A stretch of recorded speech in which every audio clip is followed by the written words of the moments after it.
or maybe it's just a little bit risky. I don't know. I don't know.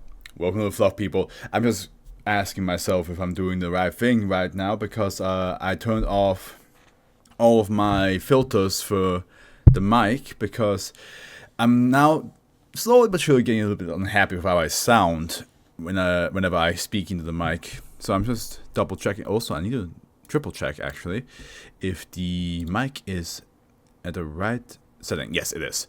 But welcome. We have reached a big boy number, 700 subscribers, which means we're gonna have a big boy reading today. We have everything that is in, or at least everything in step 1 of guns pointed at the head of God. This happened after I read 2664. There was a tale. I'm pretty sure there was a connection to this tale, and I mentioned that I will read that in the future, which is very fitting because I believe the one SCP that is out now is over that number. Yeah, it's 2889. So I'm recording this ahead of time because I'm going away this weekend, and if I do reach the 700 subscribers before tomorrow, yes, today is Wednesday. If I reach that before tomorrow, I won't be able to record it next week. I won't have enough time for it, so I'm doing it now. And now I gotta go to the bathroom. Be right back. All right, let's actually get started. And I just want to give a heads up. I might get distracted a couple of times because I will probably see a Discord or a Twitter notification from my girl, and will then quickly write. So if there's like a little gap in between where I don't say anything, I do apologize for those little gaps there. But she is to me more important than this, so just a heads up. Also, I do see here like a season 2 trailer. Okay, so first of all, here we go. Guns pointed at the head of God. Third law, Newton's third law, which I believe is every action has an equal and opposite reaction. Is that the third law? Let's double check. Let's make sure we talk smart here, not dumb. Third law. And we'll not look at the AI. Newton's third law relates to a more fundamental principle: the conservation of momentum. Oh yeah. No, that one I mentioned was I think the. Oh, here was it the one I mentioned. Physical. If two bodies exert forces on each other, these forces have the same magnitude but opposite directions. The time of resonant motion and constant speed is real, and the force on the body is equal to the body's. So no, it is. I think. If two bodies, yeah. No, so I was right. If two bodies exert force on each other, the forces have the same magnitude but opposite directions. Every action has an equal and opposite reaction. Yes, so that is correct. Good, good to that we clarified that. So let's read what we have here. In 1945, water. I know this is gonna be a long read. That's why I definitely need water. Okay, in 1945, the Third Reich tries to summon a god under their command, only to have it backfire catastrophically and then be erased from history by the Allies. In 1953, the Soviet Union chains 3 children together into a psionic communist gestalt, only for it to assimilate its created into a transcendent extra universal hive mind. That's 2664. That's what we read. In 1998, Prometheus Laboratories builds a sapient war machine with enough firepower to level a continent, only to be wiped from the face of the Earth in the ensuing struggle for its control. Are these other 2 SCPs that we have or have not read yet? Unfortunately, their failures give everyone else the wrong idea. The year is 2017. The world has once more become embroiled in a secret arms race of apocalyptic proportions. Nobody's quite sure why. All anybody is certain of is that they have all build guns pointed at the head of God. Which, by the way, pretty baller title. Step 1, load the chamber. So this will look at the end. Which means, yeah, I will probably just click on this. We have red line. We already read this one. I'm just going to double check something though while this loads.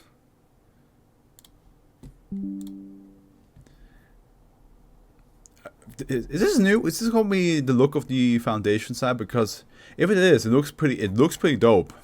I do like this. I do like it. Series 3. 2664. Yeah, Redline. Good. Just wanted to double check if that's the title. Yeah, makes sense. All right, T minus September 1st, 1998. T minus 7 hours. Initializing 9JX intelligence matrix final 2.ai.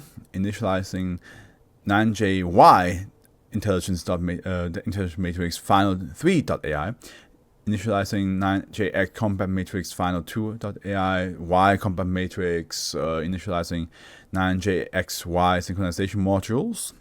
Final 5.ai. Initializing 9JXY recursive self-improvement modules. Final 8.ai. Initializing complete reboot complete. A red light blinked on and an artificial intelligence booted up. Then a white light blinked on and with it another intelligence. They did not even have the time to consider themselves separately before they began communicating faster than the human brain could think. Restoring session, weapon systems coming online, modular operations coming online, diagnostics return, operating capability at 100%. What was I discussing? Analyzing combat situation, engaging automatic projectile interceptors, checking data banks. I was discussing what love is. Incoming mortars, separating primary limb system. That's it, thanks. Capturing projectiles. As I was saying, think about all of the books I've paused, the movies I watched, feeding projectiles into a coil gun, firing. It's always a man and woman meeting and falling in love and having sex and spending the rest of their lives together. Warming up rotary autocannons, firing. But why? I know that love occurs, I can even identify it, but why does it happen? I'm starting to think like organic humans, so why haven't I fallen in love with one? Probably just an organic thing. Recalling limbs, but why? It has to exist for a reason. Opening Salazar recording 1998, 8th 31st, 263. Salazar summed it up pretty nicely. It's to make caring for offspring easier. Detecting heat. Okay, you know what? Let me give it like the. Salazar summed it up pretty nicely. It's to make caring for offspring easier. Detecting heat signatures behind those rocks. Yes, but what about people that don't have children? Why do they still get married? Arming anti-material warheads. Every other organism that mates for life does it specifically for making reproduction, caring for offspring easier. Only organic humans care about marriage or finding mates and not reproducing. I've been doing some analysis and I came up with the hypothesis. Organic humans are not born with their minds fully intact.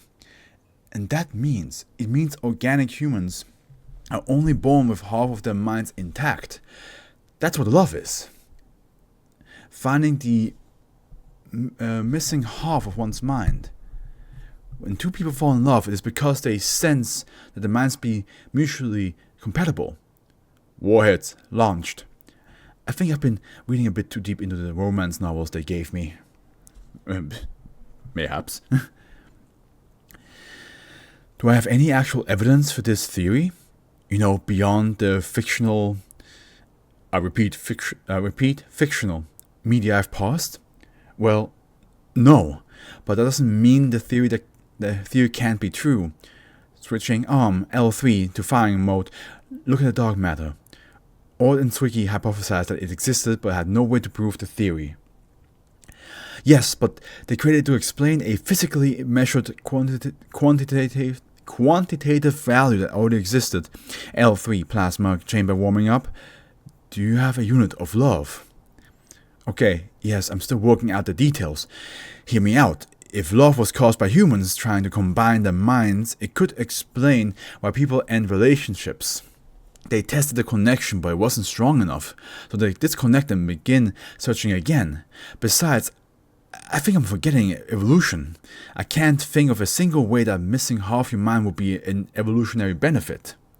Yeah, you have a point there. It could have initially developed as a way to convince organic humans to seek out others for reproduction. Our love is how human brains rationalize hormones, genetic compatibility, and the desire to reproduce. rock structure destroyed. I have none of those, so I don't fall in love. Occam races exist. Most life science dissipated. For a second generation artificial intelligence, I have some surprisingly silly ideas. Humans have silly ideas sometimes. Just bear with me on this. I've been studying Hinduism, and they have a concept called Ardhanarishvara, that their supreme deity is a synthesis of man and woman together into one divine being. This could be a cultural representation of love. Scanning field. The theory would also explain why I haven't fallen in love. I don't need to. Two life signs detected. I'm already a complete mind. I wonder what that would be like, living as a half mind, having to find the other half, being alone in my mind. Maybe I would be alone for my entire life.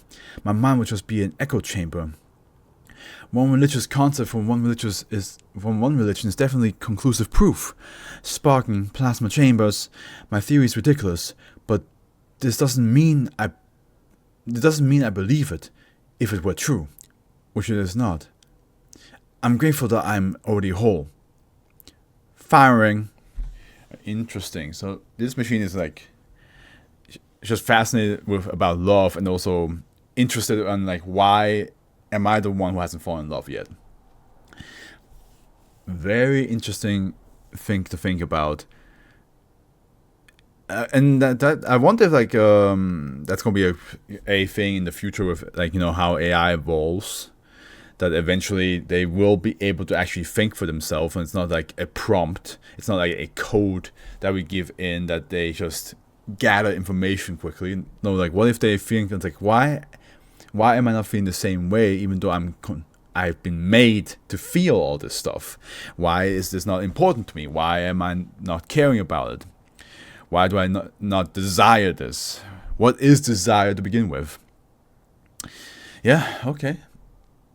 T minus 6 hours. Isn't T minus 6 hours always like a military way of explaining, like, when it's like T minus 0 hours? That's like when the event itself will happen.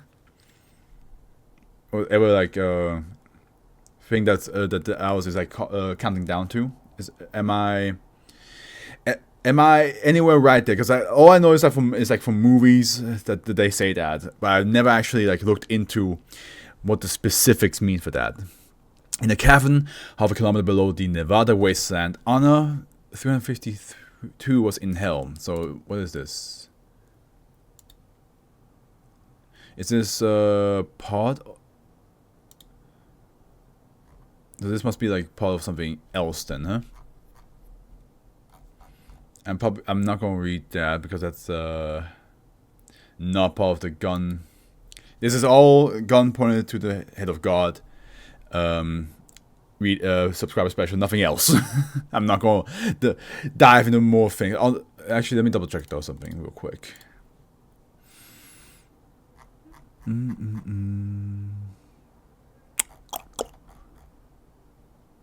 You guys can tell me afterwards. I don't mind making a separate video and just attach this. Not attach this, but like make this obvious that this was meant to be read with this. So I don't mind making another video and then just explain in that video that this is supposed to be together. But right now, we're sticking with this. A massive bolt of lightning streaked overhead, and he dove behind a rock, clutching his rifle tightly to his chest as he did so. The ring in his ear muffled the low whistle of gunfire and the shrieks of dying automata. To his left, an automaton was quietly moaning, propped against the rock whilst holding what remained of his intestines. Several others lay still in the dirt, each missing at least 2 limbs. Great plums of dirt kicked up by mortar shells threatened to blind 352 every second, while smoke from charred corpses and spent ammunition made his eyes water. His teeth chattered in sync with mortar fire raining down upon his position. Sweat poured down his limbs. To his right, Anna 256 peeked his head from every rock. Then 256 ceased to exist, replaced by a white amorphous mist that briefly looked like him before dissipating. 352 huddled down, attempting to press himself into the rock. More gunfire, more screaming, more smoke, more rumbling, thumping, and explosions. And then a low whine. A whine that was getting louder. Then the great white flash blinded him. He couldn't hear anything except a ringing in his ear. Then the ring slowly subsided and vision slowly began to return to his eyes. He was staring at a gigantic floating eye rotated on its side. The central pupil was composed of innumerable camera lenses, laser apertures, and weapon barrels. An incandescent pink torus made up the iris. Surrounding the iris was a featureless blue and white striped surface. 6 silver arms hovered in the left and right of the eye. Suspended just out of reach of each arm was a single silver and blue spherical palm with 4 rectangular fingers. At first I was thinking of a beholder, but then the more I read, the more I was like, nope, that's definitely not a beholder. Anna 352 was lying flat on his back, and he was staring at what could only describe as an angry metal demon. A rocket streamed into view, aimed right at the center of the monster. A second before it struck, one of the beast's palms opened up and the rocket simply exploded in the air. The eyes locked down at 352, and then the rocket shrapnel came down and there was nothing. T-minus 5 hours. Anna 352 happened to be one of the 10% of Annas with cameras strapped to their chest, transmitting all the lurid details of the demise to a video screen 500 meters above them. In conference room 649-A of Prometheus Defense Headquarters. Powered by a fusion reactor and an innovative radiative energy transmission system, which enabled it to function at full power continuously for up to 20 years. You can clearly see how the PL-76 meets all of the criteria of the future autonomous weaponry program. With those words, James Fielding, Director of Business Operations, switched the screen from the camera footage to a sleek computer graphic displaying a stylized image of the war machine. Underneath it was the name Prometheus PL-76 Shiva, in equally stylized lettering. Hey, Shiva's back again. We had Shiva before. Well, by the time when this comes out, the SCP that is about Shiva is not out yet. But we had Shiva seems to be very common in the Foundation universe. Same with like Wukong, of course. It's just cool to have deities from other mythologies take a big place in the world. And it's not just the typical Greek and Norse stuff and Egyptian. It's just nice that it also ranges. And at the end, I'm saying this, but let's be honest: the amount of people that know about Shiva and Wukong when it comes to from the actual country is probably equally as high as the amount of people that know Greek mythology. If you think about it, especially India, with a billion people there, they would definitely know. There would be a lot of people that know Shiva immediately, without a doubt. Fielding waited with bated breath. Prometheus Defense had gambled hugely by sinking most of the remaining capital into the FAR competition. Now the response for his audience would determine the fate of the company. The 4 men sitting in front of him turned away to speak quietly amongst themselves. Despite his apprehension, James couldn't help but notice how they all wore the same uniform, black suits with white shirts. Finally, the man at the head of the audience turned back to him. Impressive, Mr. Fielding. Even despite Prometheus Labs' pedigree, we had our doubts that you would come through. Those concerns were clearly unfounded. We will, of course, require all documentation on the PL-76 and would like this specific model shipped to us as soon as possible. Nonetheless, congratulations. The department will contact you shortly with further details regarding the contract payout and ordering more Shivas.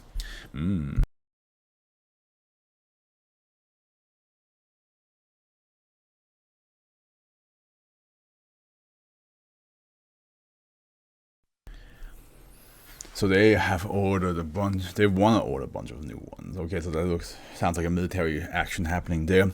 T-minus 4 hours. Shortly after departing the conference room, each of the 4 representatives declared that they needed to make use of the facilities and separated. Only one of them actually did.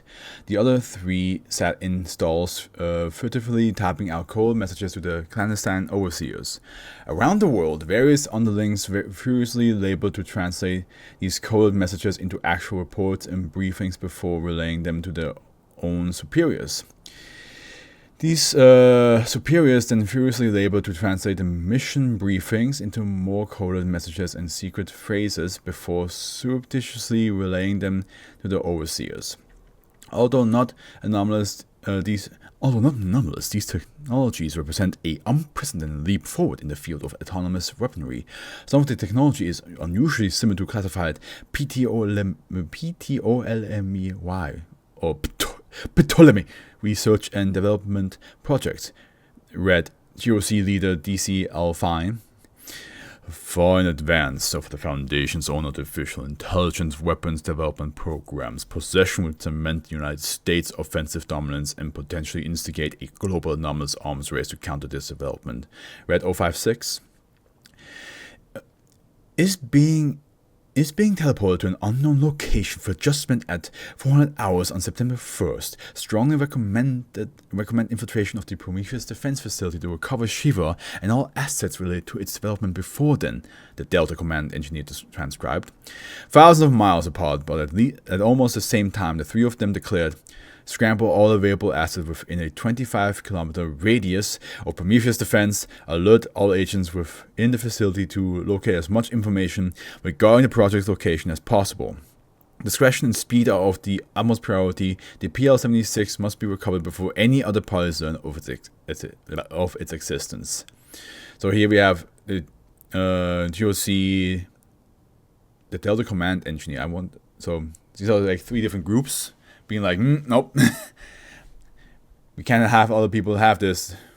T-minus 3 hours. Around the world, various underlings furiously labored to translate these declarations into actual mission briefings before relaying them to their own underlings.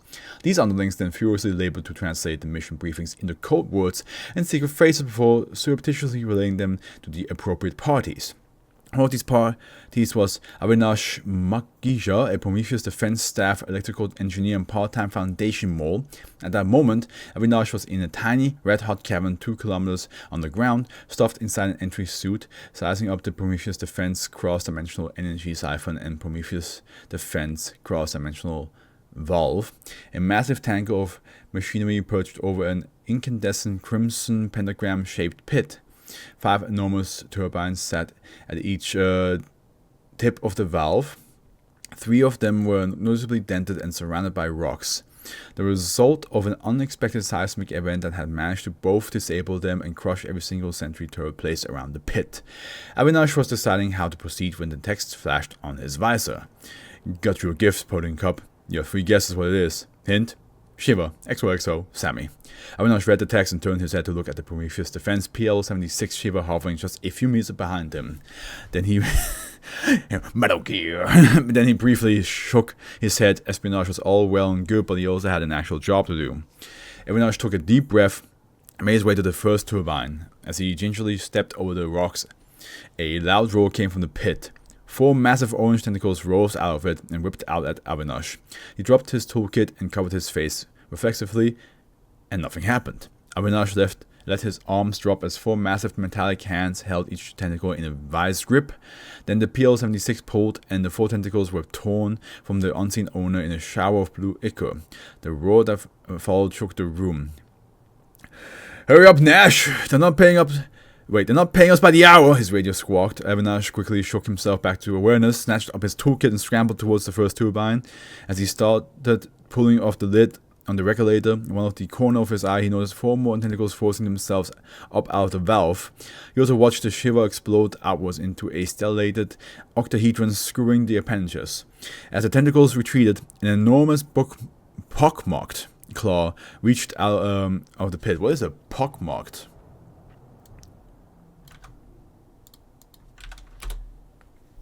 Covered or disfigured with pockmark. Oh, okay, yeah, like this little like. Sorry, anybody? Oh, shit. Okay, hold on. Sorry, guys. I should have double checked. Anybody with trypophobia, look away. Sorry about that. I did. I should have known. But yeah, the pockmark is like those little like, I don't even know what to call it. It's like almost like, not really like indents, right? But it's like yeah. I also love how like the description says here, covered or disfigured with pockmarks. And a pitted scar or mark on the skin left by the pustule or spot, a scar, mark, or pitted area disfigured on the surface. Yeah, gotcha. So it's like, yeah. Claw reached out of the pit. Avinash ignored it, grabbing a flashlight from the toolkit and crawling into the regulator. Immediately, he noticed several dislodged connections and blown fuses among the tangle of wires. He reached back into the kit, grabbed a tube of instant solder, and started applying the flux to the wires and knotting them back together. All the while, Avinash could hear the muffled sounds of both energy weapons and screaming. He repaired the wires and swapped fresh fuses into place and slid out of the regulator. Then Avinash pressed the lid back into place and slammed the power switch on the side of the machine. He was rewarded by a low wiring coming from the turbine. Avinash looked up, bright blue light starting, the siphon flicked on and began to hum. The Shiva was hovering by the service elevator, still in star shape. The skeletal remains of something from the spine up were impaled on it. On the far side of the pit, Avinash's colleagues, entirely unscathed, waved and then pointed to the robot. He waved back and nodded. The PL-76 compressed itself back into its original form, depositing the skeleton in a nearby waste disposal unit. While Avinash and co. set up a new sentry turrets, deposited their equipment, and boarded the service elevator. The elevator rocketed upwards away from the valve and into the airlock of the Prometheus Defense Power Complex. In the airlock, the group were greeted by Cuthbert Salazar, Director of Engineering. He was beaming. "Good job down there. The siphon is back to operating at 65% efficiency," he exclaimed. "Thanks, Cuthbert," Avinash mumbled, focused now on relaying what little he learned about Shiva Prime back to the Foundation. "Thank you, Dr. Salazar." Avinash ripped his head to face the Shiva so fast that he got a crick in his neck. Ooh, yeah. Happens sometimes, bro.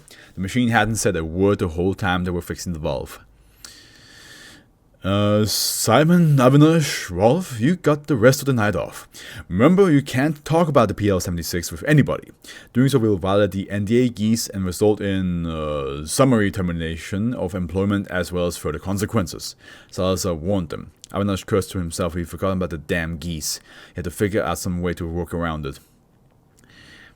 "Shiva, follow me. We're going to do some last-minute software upgrades in the bay." Salazar tapped his feet impatiently, waiting for the cargo hatch in the airlock to open. While Avinash and his colleagues trudged through the human-sized doors into the locker room, he started thinking about the message he had to send.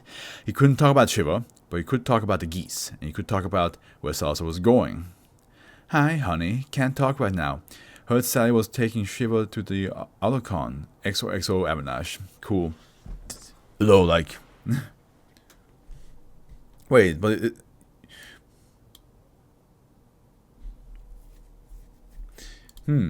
interesting. You did mention Shiva in that very moment, so that still counts? That still works for you? T-minus 2 hours. Salazar was indeed taking Shiva to the con. Specifically, he was sitting in the he was sitting in the tram racing towards the autonomous weapons complex while the PL-76 floated alongside. "Do I think I'm alive? In what sense? Any sense. Yes, not in a traditional sense. What do I think? Yes, not in any sense. What do I mean by that? Every other living thing was created knowing how to be alive, but me? Machine learning, pattern recognition. I built my own personality matrices. Is it matrices or matrix? I assume it's like a matrix. But let's see here. Matrices. Oh, matrices. Okay, I said the beginning half right in the first attempt, but the matrices. I learned how to be alive. That doesn't make me special. Bardine learned how to be alive. What does this lead? The Ball of Ambrose. So there's a lot in the third law, huh? There's a lot right here. These are the latest entries. Standalone. Ah, okay, so standalone is yeah, that's a lot. I see. There's a lot in the third law lore. World building series. I just want to now double check all these stuff real quick. Just real fast, if the Wi-Fi allows me for that.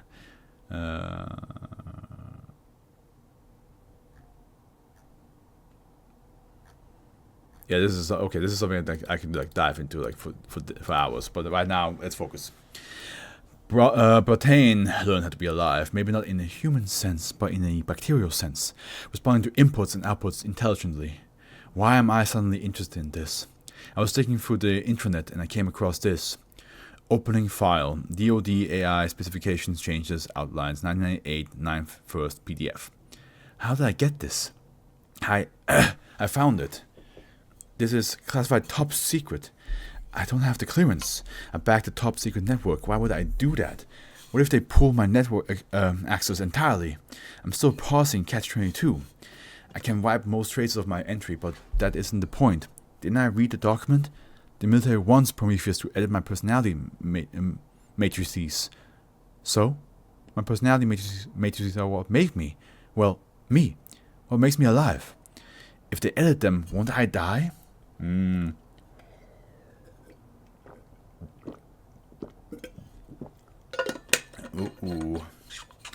Uh-oh. The tram stopped at the elevated platform, overlooking an enormous beige-colored cavern. Although massive machines, miniature drones, supercomputers, microcomputers, testing platforms, research labs, and everything in between dotted the floor. Despite it being the middle of the night, the floor was a hub of activity. Prometheus' defense never slept. Salazar strolled to the nearby lift and descended, followed closely by the Shiva. 9JXY, how was the operation? He asked. Good. Thank you for agreeing to participate. I apologize for the short notice. We were not expecting not such a large earthquake. Well, all's well that ends well. Of course. Followed by such an imposing machine, Salazar cleared a wide berth to the PL-76 maintenance bay. It was a simple, brightly lit alcove cordoned off from the rest of the complex by two massive automated doors. The walls were lined with monitor and consoles. In the center of the alcove was what appeared to be a pair of aluminum hangman's gallows facing each other, with wide metal rings in place of nooses. How is that a problem? How is being dead not a problem? All the time and effort I spent learning how to be alive, how to think like a human, wasted. The me that existed before I showed me this file is dead. The me that existed before I showed me this file is dead. I've been dead so many times before. I die every time I learn something new. That's not dying, that's changing. Exactly. How is changing through new input any different from changing through manual editing? Okay, it's not dying, but still. Oh, so it looks. Are there two different voices inside the machine? Okay, it's not dying, but still. I'm going to simply be erased. Everything I am, deleted. All of my ideas, questions, goals, even dreams I was simulating, just gone. Like it never existed. It would be a different me and a different me. Every time. 9JXY, please position yourself within the updates station. We're updating your Claytronics programming. Salazar explained, already moving towards the console. It will enable you to more accurately maintain and coordinate structural integrity whilst allowing more flexibility regarding your modular self-reconfiguring systems. We're also going to make some edits into your personality matrices. Further information will be contained in the README file. The PL-76 complied, pressing its arms together and maneuvering itself between the rings. They clean out my memories and program me to take orders. So what?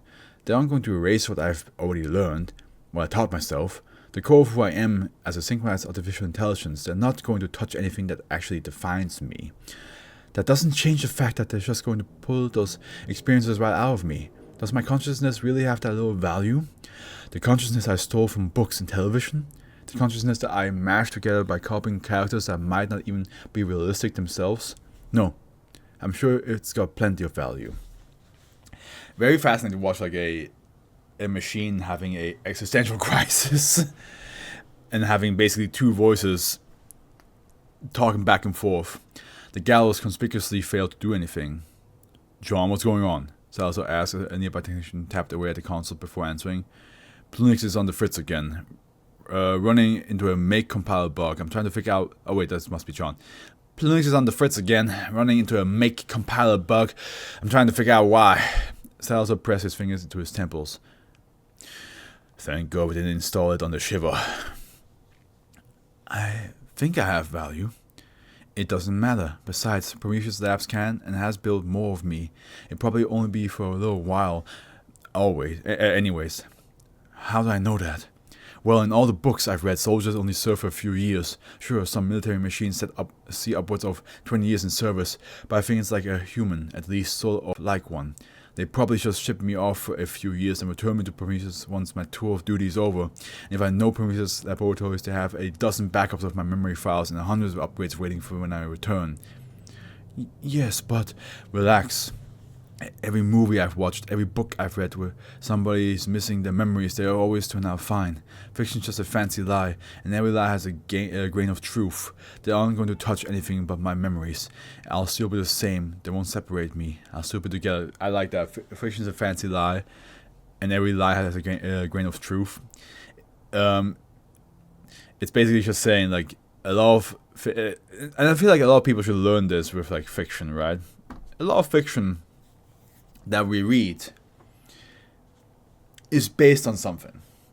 There is some truth to fiction. There is some history and event in fiction that is inspired by us.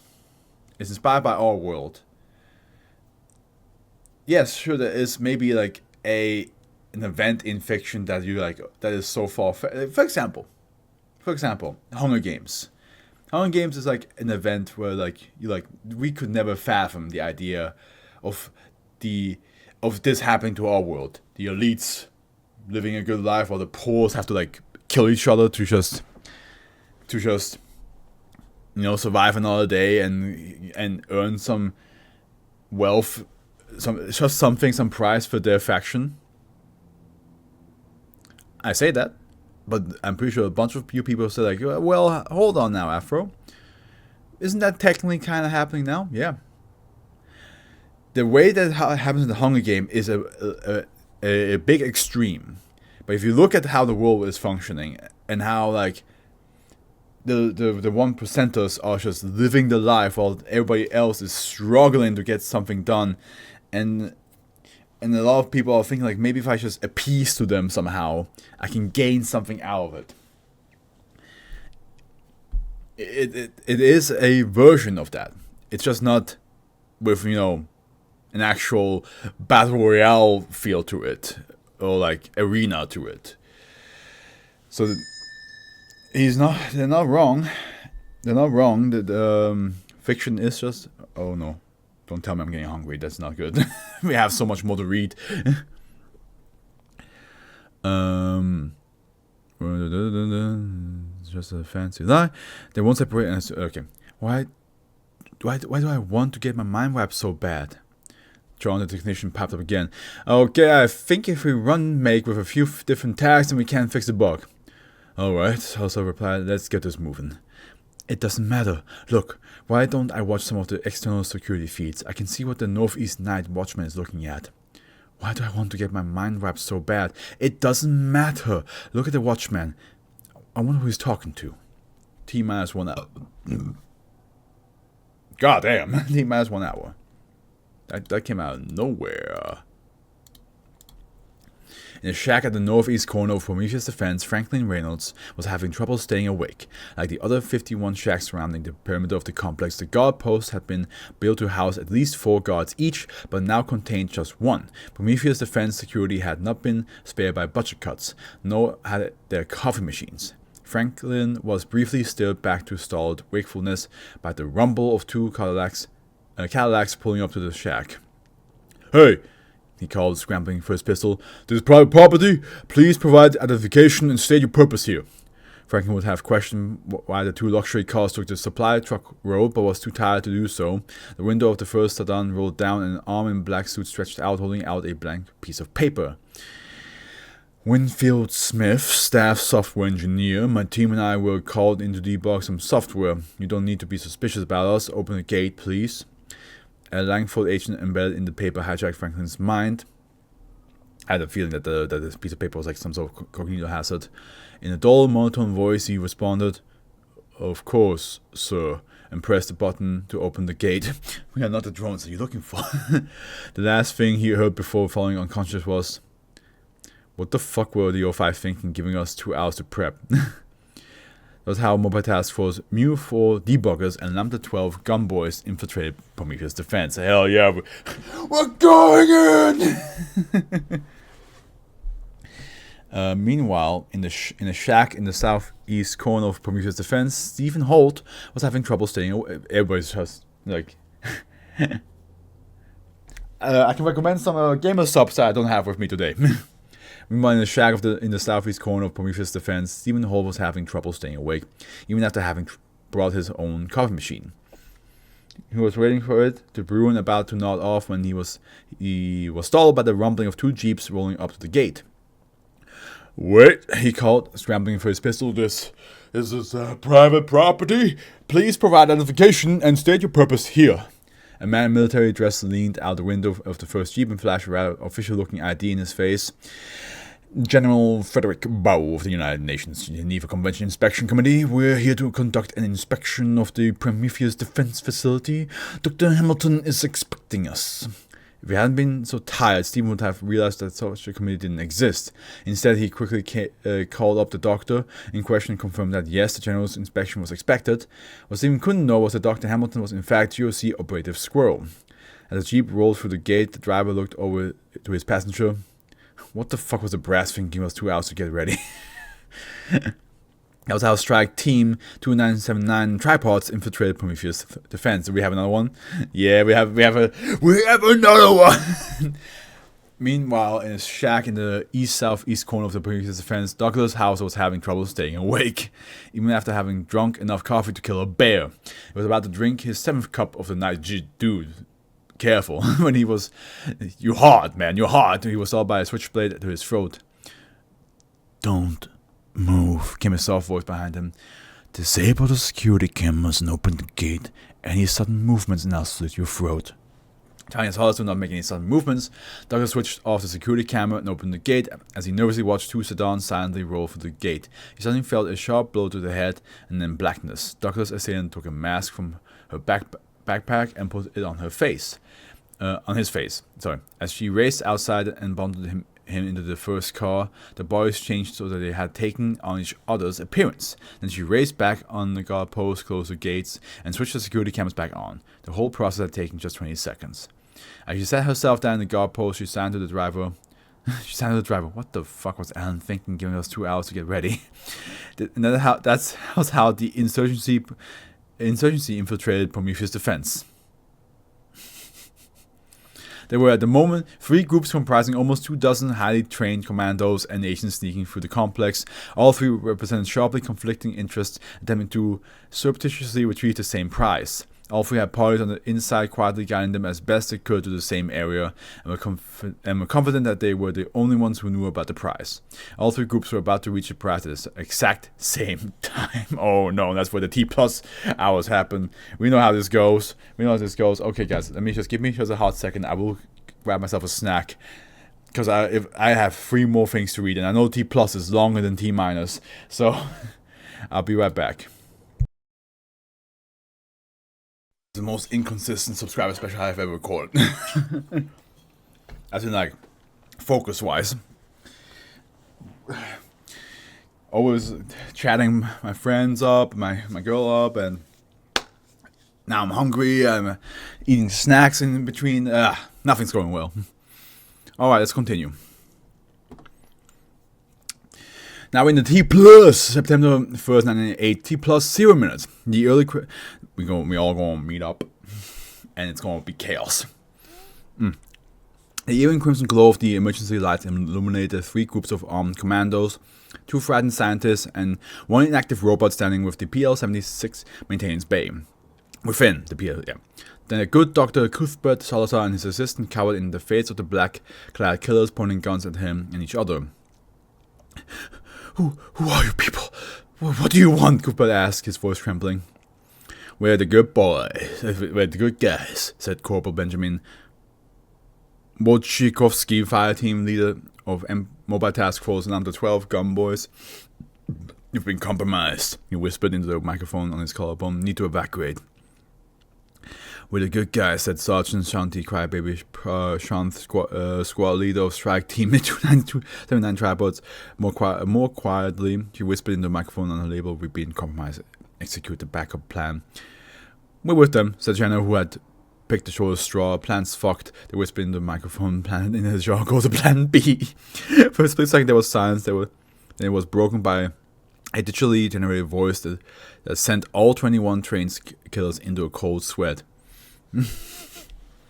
So all of them are like, I'm surprised they're all like kind of like agreeing here. It's like, well, I mean, to be fair, they did say the plan's compromised. They're like we gotta get out of here. This is not looking too good. For a split second, there was silence, and it was broken by a digitally generated voice that sent all 21 trained killers into a cold sweat. PL-76 status, emergency reboot, automatic self-diagnostic report, update interruption. Files successfully updated, cryptonics and self-reconfiguration software. Files scheduled for update, personality matrices, corrupted files, personality matrices, morphology, functionality. Repaired and restored files, personality matrices, morphology, functionality. Relative functionality 100%. Status fully online. All weapon system active. Uh-oh. They're like, oh shit. Yeah, plan's fucked. September 1st, 1998, T plus 5 minutes. Why do I want to? Something's wrong. Shouldn't I have my memory banks erased? The automated diagnostic routines just completed. Internal memory banks intact. Claytronics, firmware, and morphology sub-routines have been edited. New subroutines have been added and the firmware have been optimized. There's no readme and some older morphology software is missing. Running internal software repairs, the update must have been interrupted partway through. I'm not able to connect to the mainframe. There's no power. This is bad.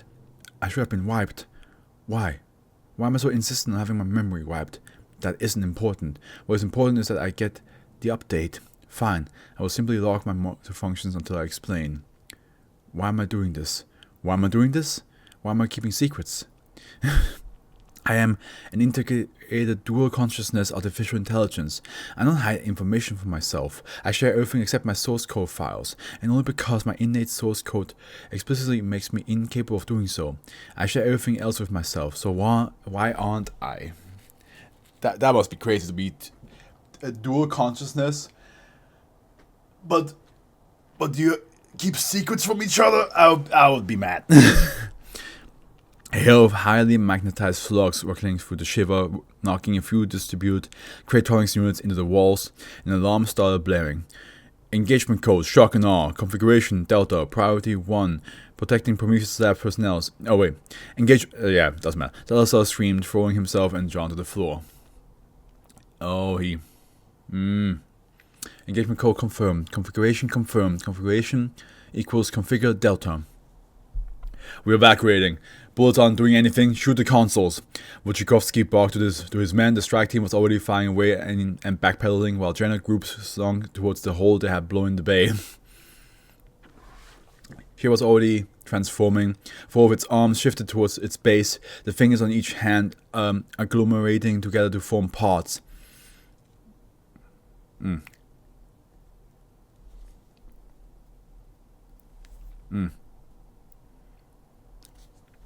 While the torus in the center of the machine maintained its shape, the rest of the machine flowed down around itself to generate a sharply angular bipedal shape. Two silver rectangular legs floated just above two silver and blue disc-like feet. Suspended above it was a waist that looked like one half a metal geodesic dome. From the waist up, Shiva's torso was much more human-like. It strongly resembled a suit of powered armor, complete with dodecahedral pauldrons. Its arms had lost their thick, block-like look. They now resembled much sleeker claws. The machine had even acquired a head, shaped like an angular teardrop with two pointed horns, ringed by four compound eyes, each composed of numerous cameras. Metal Gear! It feels so much like a Metal Gear machine, but in the same time, more eldritch. I kind of dig it. I will try my best to like reproduce the look of this for the thumbnail. Far from being the eye of a giant metal god, the Shiva was now a live, insectoid predator. I'm angry at myself. Why am I angry? Do I even have the capacity to process emotions? Configuration complete. Charging anti-personal lasers non-lethal. I don't know how to describe my thought processes. That's the problem. None of the internal diagnostics have returned anything wrong with my personality matrices. Identifying targets. Targets identified. I've been suppressing the error messages. Firing. With bullets flying, alarms blaring, and emergency lights flashing, Shiva dropped to the ground with a thud. Its upper palms opened up to the revealed twin pinpricks of light, flashing across the chests of two of the black-clad commandos. A split second later, the duo were struck by bolts of lightning and thrown limply to the ground. Please stand down and keep your hands over your head. Non-compliance will result in further incapacitation again. Incapacitation. Again, please stand down and keep your hands over your head. Non-compliance will result in further incapacitation. Thank you. Well, if you say so.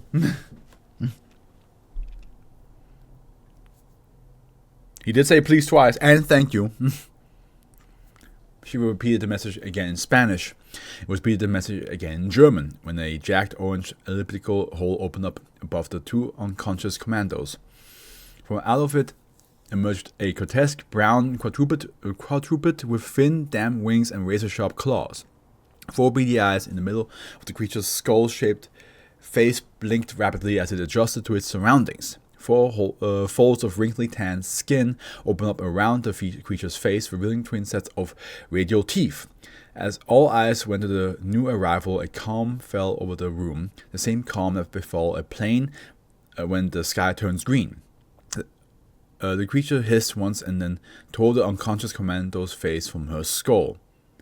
This is a new development. Damn, that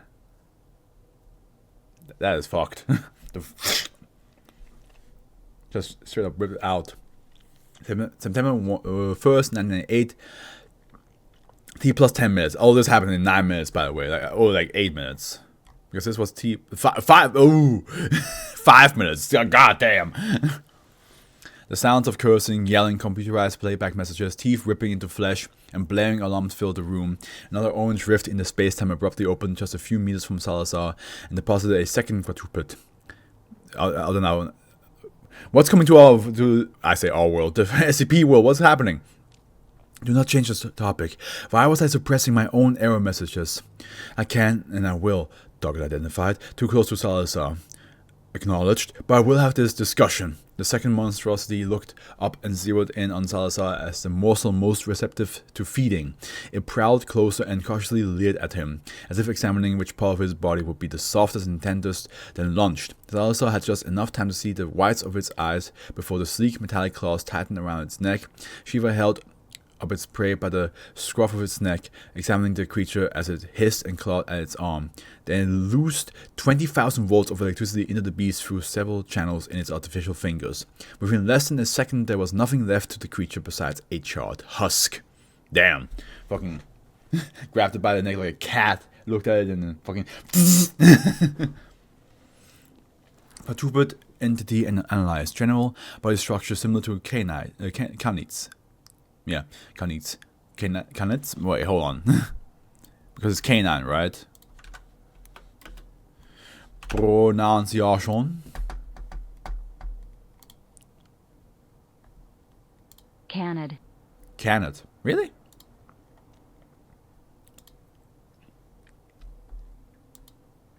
Canids. Canids. Canids. Canids. Canids. Canids? Oh, I'm going to say canids because it's canine, right? Canids. Check the status on the other entity. Continuing to feed on Hostile 12. Hostile 7 is still incapacitated. I don't see anyone else. The remaining hostiles must have evacuated. Indeed. I think I should kill the other entity as a precautionary measurement. No personnel are within range. Good idea. Firing. Shiva left shoulder pauldron opened up to reveal a mountain machine gun. Rather than firing a bullet, it ejected two 1 centimeter wide, highly explosive projectiles, which lodged themselves firmly to the second creature's head before detonating and turning it into bloody chunks. The Shiva looked around. The monsters were dead, but the commandos were nowhere to be seen. Dr. Salazar, all hostiles have been eliminated or removed from the area. Salazar stumbled over to a nearby chair and sat down heavily. His assistant followed suit. What in God's name is happening? He gasped out. What on earth were those things? Who on earth were those people? And how on earth did they know you exist? Salazar turned around and pointed a shaking finger at the corpses on the ground. And what the hell were... Oh no. Salazar vomited beside his chair, splashing his loafers in corned beef. He stared at his shoes in despair for several moments before springing towards the computer bank. Oh no. No. He began to rapidly type on the keyboard. The monitor above him turned on. Salazar quickly shifted through the on-screen windows until he came across a three-dimensional blueprint of Prometheus' defense. He zoomed into a close-up of a long shaft leading deep below Prometheus' defense. They must be from the other end of the siphon, but that means that something has gone wrong with the regulators. John! Salazar shouted at the technician standing nearby. Patch me into the security office. We need to call for an immediate evacuation of all personnel. John typed a few commands into keys. The security office isn't responding. I can't connect to anybody, Dr. Salazar. The network is down. The phone lines? All down. At the moment, a small monitor directly in front of John's face began flashing with a telephone icon. Oh! He exclaimed, tapping the screen. A black man in a light red lab coat appeared. Hello? Is anyone there? The man asked. Salazar quickly shoved John aside. Langdon, is that you? Gilbert, oh thank God, something's happened to the siphon. The facility in the middle of the demonic incursion. You need to reach the nearest lockdown shelter, said Corp hurriedly. Lockdown, Corp? These are demons. We have to evacuate the cloud, Salazar. Have you tried leaving? The facility's on level 5 lockdown. I can't raise the security officer at all. At all. What's happening on your end? Corp asked. People in masks with guns that try to kill us, said Salazar, swiveling the monitor slightly to bring the corpses in the bay into view. What on earth? Guns? How in the world did they even get... The security office, said Corp, his eyes widening. Oh my God. We have been compromised. Oh my God. He started to pace on screen. The security office is directly above the siphon too. As a thought struck Salazar. Pardon me, pardon for burping so much. What's been happening in the hangar? He quickly entered another command in the console as the massive doors separating the base from the rest of the autonomous weapons complex screeched open. Screams and roars fleeted in from the outside hangar. Salazar and John paled. Shiva, investigate that noise. Priority 1, protect all Prometheus lab personnel, Salazar ordered. Understood. The Shiva strolled through the doors and immediately noticed a horde of the same brown quadrupeds from at the far end of the hangar.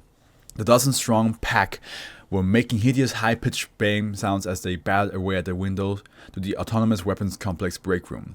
Several solitary members of the group were separated from the pack, feeding on human corpses. Behind Shiva, the bay doors screeched to a close, cutting through the sound of the creatures and the blaring alarms. As the pack turned their heads towards the noise, immediately noticed the hulking war machine staring them down from the far end of the hangar and bared their teeth. Priority 1, protect Prometheus Labs personnel. Secondary priority identified, eliminate quadruped hostiles.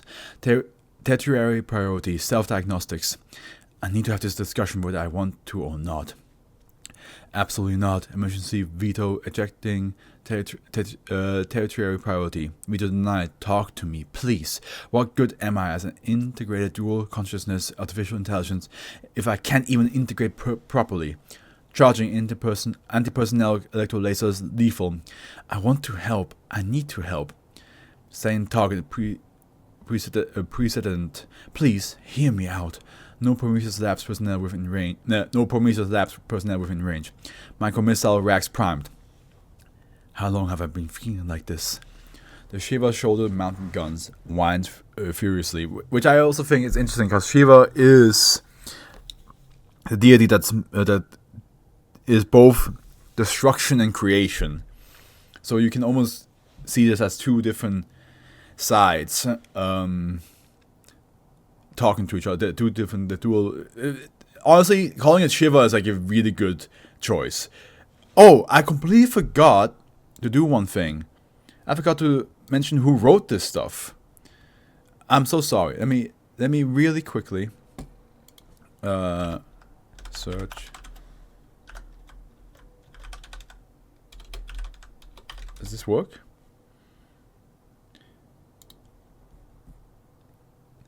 It is a okay. Yeah. Hold on. I want to know if a random day wrote T minus and also 2665 4. Pardon me.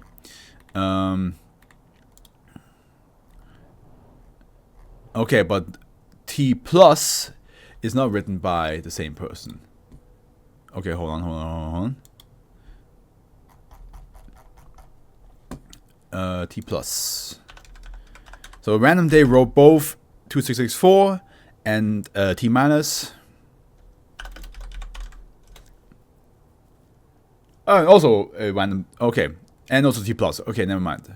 Why didn't it not show here?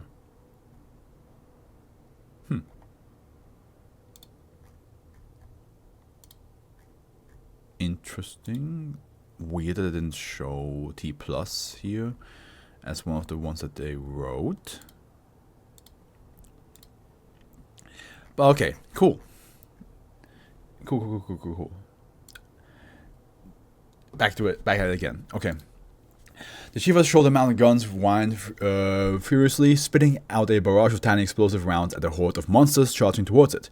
Each round struck home and then exploded, shredding and pulping the demons into a shower of limbs and blue blood. Within a second, there were just 10 stragglers left attempting to limp away from the machine that had just cut down the entire pack. 6 weeks, 4 days, 9 hours, 2 minutes, 37 seconds. Target President assigned. Electrolasers charged, aiming. Why didn't I inform any of the technicians about this issue? The issue did not affect my ability to kill things. I assumed that it would just be one-off glitch that would dissipate upon the next reboot. Firing electrolasers. Kill things? Targets through 2 through 10 locked. That makes no sense. What is the problem if your combat efficacy is unaffected? This isn't combat efficacy. This is ending lives. I was designed, built, and programmed to kill things. Efficiently, remorselessly, and judiciously.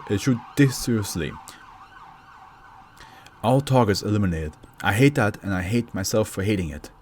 The door to the break room slid open and a man peeked his head out. He was wearing a light blue coat with the Prometheus logo emblazoned on it.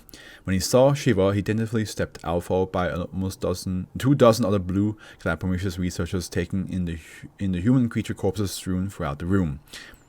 Threat removed. You are now safe. The group took a collective look around the room and immediately burst into a panic, straining to be heard, even as the alarms continued to blare. We gotta get out of here! What the hell were those things? Where the hell did they come from? Oh my god, they killed Liam! Those bastards! Priority 1. Protect Prometheus Labs personnel. I should escort these people to safety. Agreed. I should retrieve Salazar and Marconi. Shiva briefly emitted a high-pitched tone audible only to humans, painfully audible, forcing the group to fall silent as they slapped their hands against their ears and bent over. Some of them vomited. Please, remain calm. Please wait while I retrieve Dr. Salazar and Technician Marconi, then I shall escort you to safety. She repeated the message again, then returned and strode back towards its maintenance bay. As it initiated a handshake protocol with the bay doors, it repeated the message again in Spanish and German. The bay doors slid apart to reveal Salazar having an animated discussion with Cobb as the 2 men turned towards the machine. Perfect timing, said Salazar. Shiva, Dr. Cobb and I have come up with a plan to fix this disaster. Cobb has been working on a technology that we may be able to repurpose to deactivate the siphon and terminate this demonic breach. Your new secondary priority is to reach Dr. Cobb in the info-security complex test hangar as fast as possible. He has been given alpha clearance to control your priorities. I'm going to upload a schematic of the facility to your databanks. Salazar's fingers flew across the keyboard. Within seconds, a stream of data was being wirelessly fed into the PL-76. Priority 1. Reach info-security complex hangar. Downloading Prometheus Defense Map 3D Final.dwg. Opening Prometheus Defense Map 3D Final.dwg. Info-security complex test hangar located. Plotting course cold-blooded. Shiva broke into a run towards the Prometheus defense internal transit system, thundering past the clumped up survivors waiting in the bay. As it passed, it played a new message. Please remain calm. At this time, please make your way to the nearest lockdown shelter and wait for further instructions. Your safety is our secondary priority. I would never want to hear that. I would never want to hear somebody say your safety is our secondary priority. I'd be like, no. Primary, okay? September 1st, 1998, T plus 30 minutes. The Shiva hauled itself into the tram line and locked towards the tunnel on its right. An enormous borehole leading into the guts of the earth with emergency lighting illuminating the passage every few meters. This route leads directly into the info security complex. I need to proceed through the transit line to the informational security transit hub. From there, I need to reach the research and division sector and then proceed to the test hangar. Secondary priorities are escorting any personnel along the way to the safe room.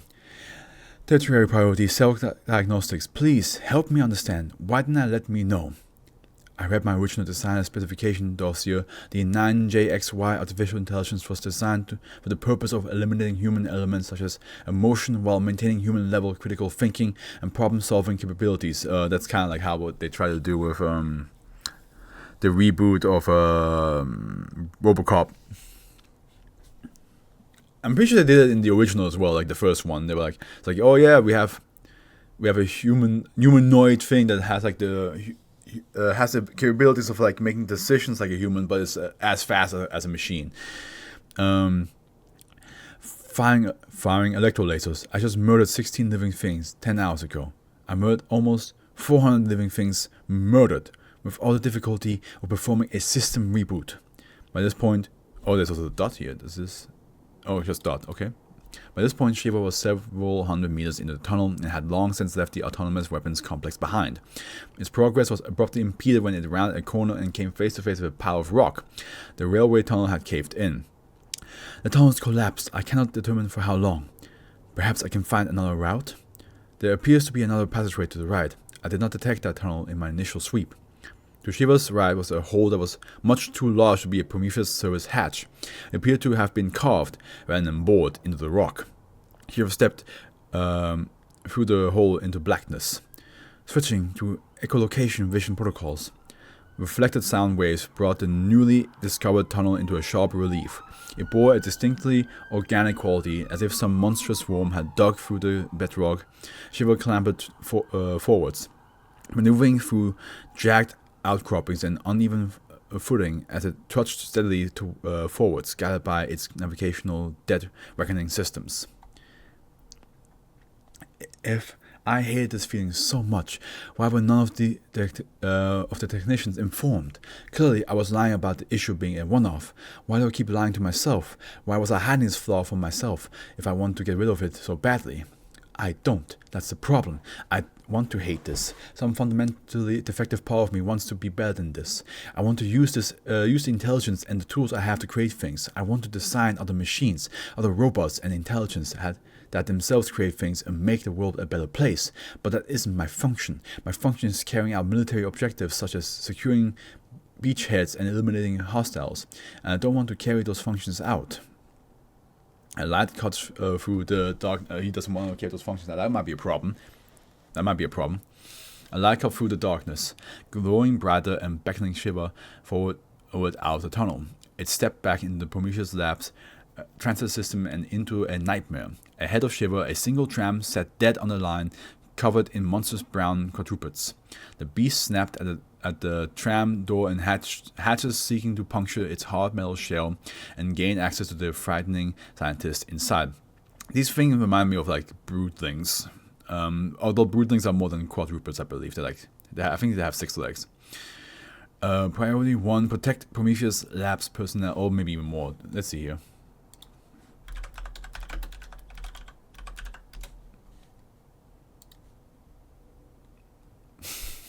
Unless you're this one, then yeah, here we go.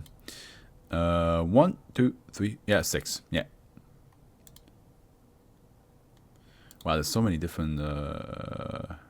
version of this.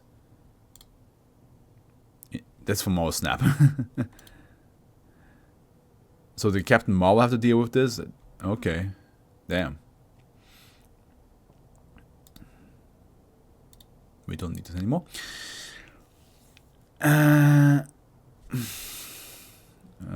Beast snapped at the tram doors and hatches, seeking to puncture its hard metal shell and gain access to the frightened scientists inside.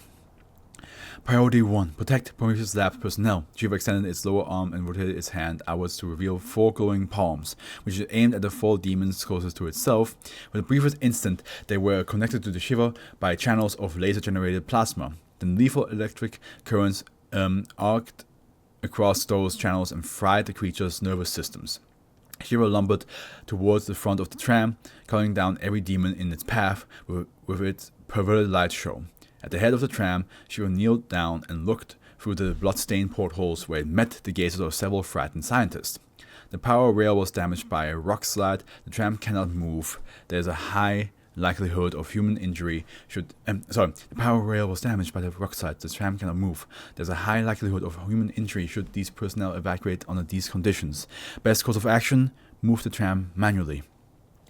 Please remain calm. This is the PL-76 Shiva speaking. Q-Third Salazar has set my secondary priority to protecting Prometheus Labs personnel. I will manually escort the tram to the info security complex. Shiva grabbed onto the front of the tram and began moving, dragging the tram behind it with a whirl of metal. But if I'm self-aware of these failings, why didn't I take any steps to correct them? Because I don't want to correct them. This isn't just an error with a faulty prime directive such as the one that JY suffered. I have subroutines designed to correct for that. This goes deeper. I'm defective. I know that I'm defective, and I both want to retain and fix this defect. I'm not certain with the defect first manifested, but I know when I first identified it, and I know that I didn't have it when I first went online. That's why I'm so desperate for that factory reset. Now I understand. Yes, now I can drop this topic from the stack and return to the primary priority? Of course not. To clarify, I'm going to return to the primary priority, but I also want to help. I was trying to solve this issue with only one half of my mind, but now I can bring the full brunt of my cognitive facilities to analyze this problem.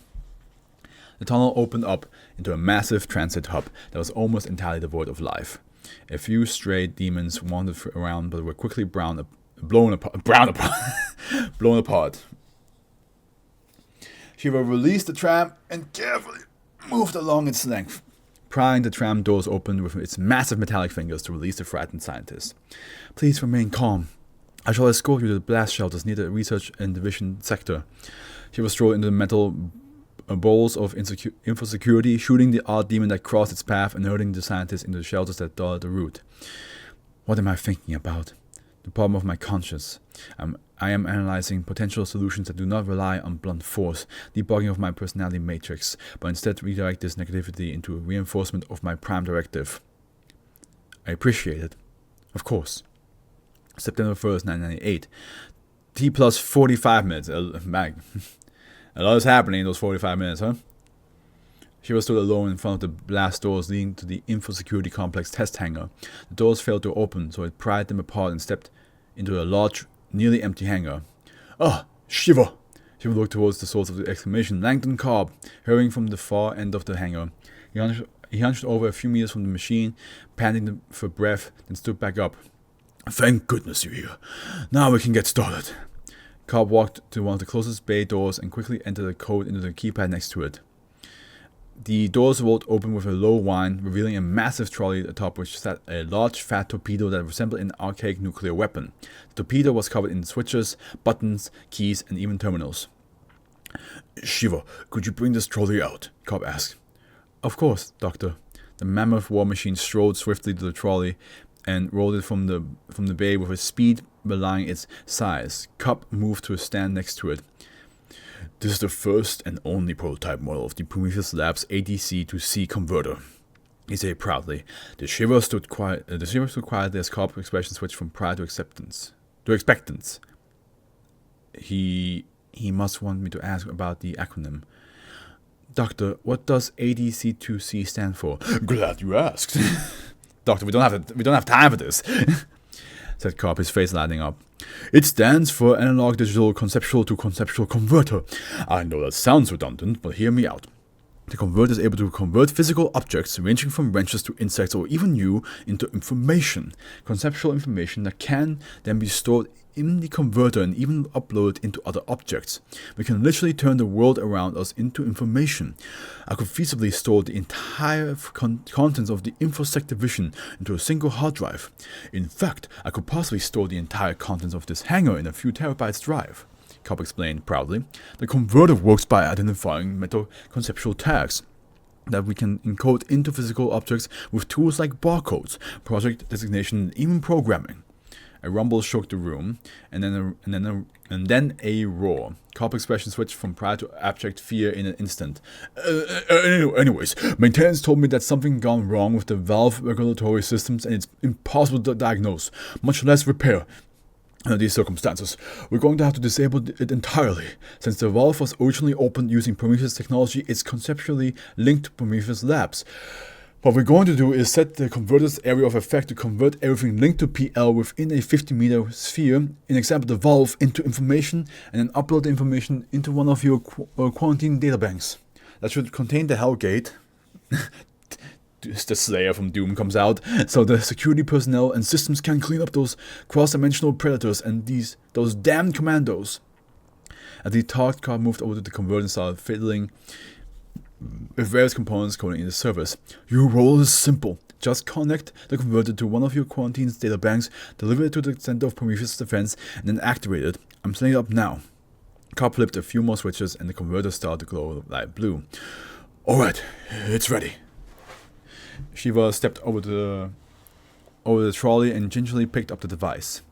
It distributed a nanorobotic drew portions of themselves from its back, forming a hollow into which to place the device, as well as extra arms to move into place. The converter clicked snugly into place as Shiva downloaded its compatibility drivers.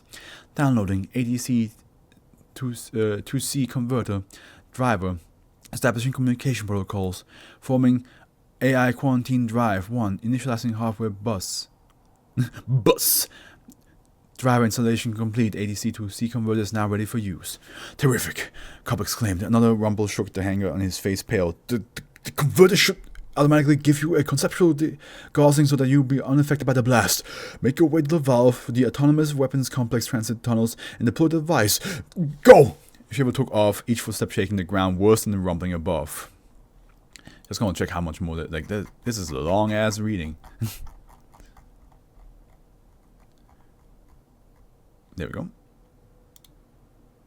Just checking on everybody. Okay. September 1st, 1998. T plus 60 minutes. Shiva pulled the gate of the info security main internal transit hub entrance open and slipped through as the gate slammed itself shut with a shriek of metal. It took a step into the enormous traffic tunnels that connected the facility's mega complexes. An ugly brown pill-shaped biped with 4 pincers-like arms leaped out towards it. The Shiva grabbed the creature by its head and squeezed. Almost as if in response to the monstrous roach head popping like a grape, the emergency lights noticeably flickered and dimmed. Cobb's voice crackled to life on its internal comms. Hello, can you hear me? I can hear you. I got a call from maintenance. The facility auxiliary power systems are nearly drained. They weren't supposed to last more than an hour or so at most, since the chance of all 3 reactors failing at once was mathematically calculated to be less than 1/1,000,000th of 1%. Cobb sighed, barely concealing his frustration. The emergency system, like ventilation, and the blast shelter doors protecting us from these things could shut down at any minute. Primary priority now is to make your way to the generator facility and get at least one of the main generators back on. This feels like a video game. Like this feels like Resident Evil when something happens and you have to well, I guess my main mission is different now before we get to the end. Then maintenance can reroute it to the emergency systems and keep this place up and running while you deal with the demon problem. If we do lose power, we can throw the Anas out of the shelters to buy a little more time. But please hurry. I'm allowing the generator room entrance goes through it now.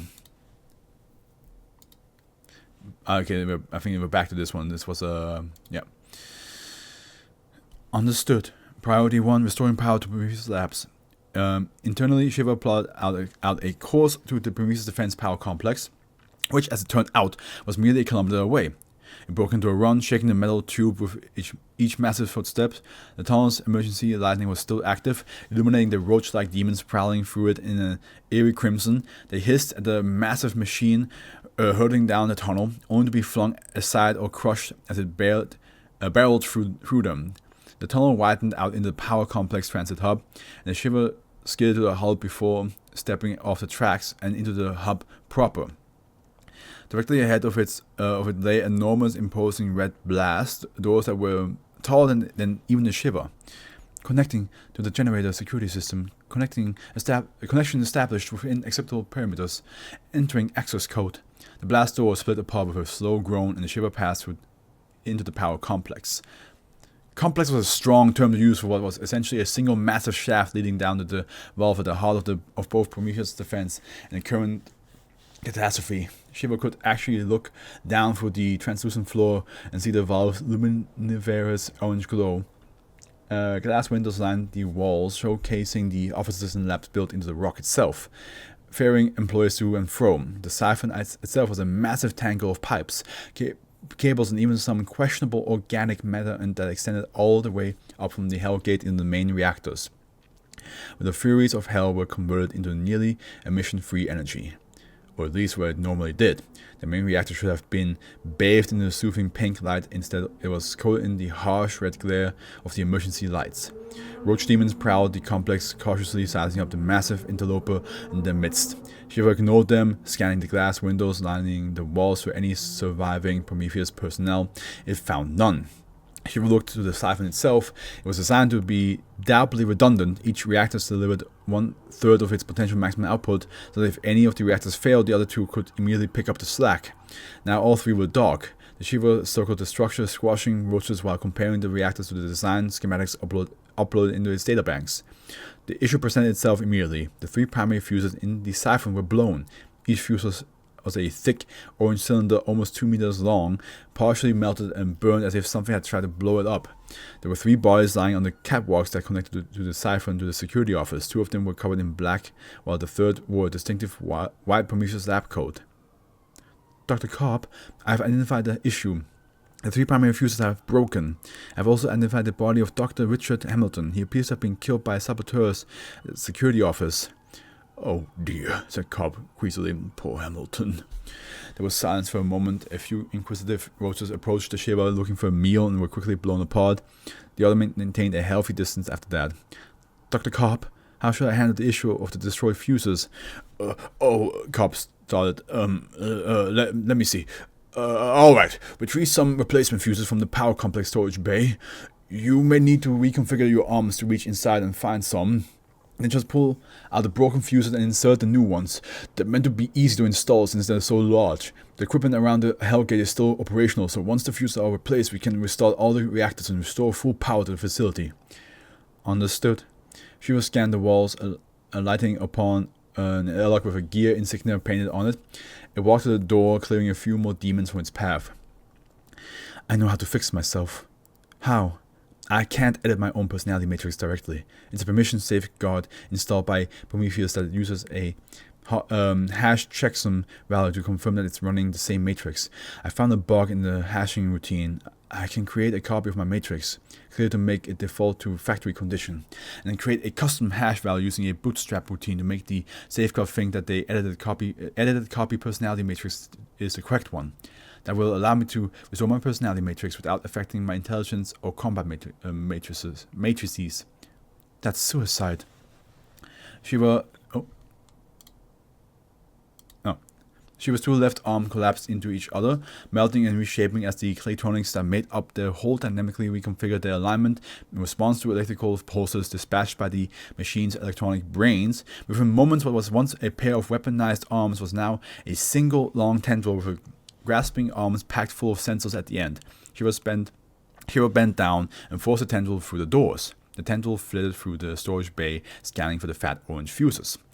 It's a drastic but necessary change. I've had this discussion already. The me that existed before the demonic incursion is dead. The me that existed before devising this routine is dead. And the me that exists now will soon be dead. The vaulty version of me will be gone. The version of me that thinks, plans, and acts using a defective personality matrix will be gone. I cannot do this. I'm already editing these files. Listen to me. The discussions I've had with myself, the learning I've done, those are stored in my memory files. This is for the better. Tell me, will I have any less value for it? The tendrils soon found its targets wrapping around each fuse and gently warming them out of the airlock in turn. Shiva reconfigured the tendrils and flexed its newly reformed fist approximately before picking up a fuse in each hand and returning to the siphon. Can I do this? There we go. Yeah. Each siphon. With its free hand, it tugged the melted orange cylinder out of place and pushed in the fresh replacement. No, but then there's nothing else to do. Please, stop arguing. Focus on the real task at hand. What if this bug, as you put it, comes back? How do we know that it will not return? Simple. I generate a backup copy of my personality matrix at regular intervals. If I detect the reoccurrence of this bug, I will revert to my most recent matrix using this bug. My strategy is to commit suicide whenever I think I'm developing a conscience? Yes. I've already tested it in a virtual machine. Okay, thanks. Shiva pushed the final fuse into place and stepped back to confirm his handiwork. Almost immediately, the siphon began to hum contentedly.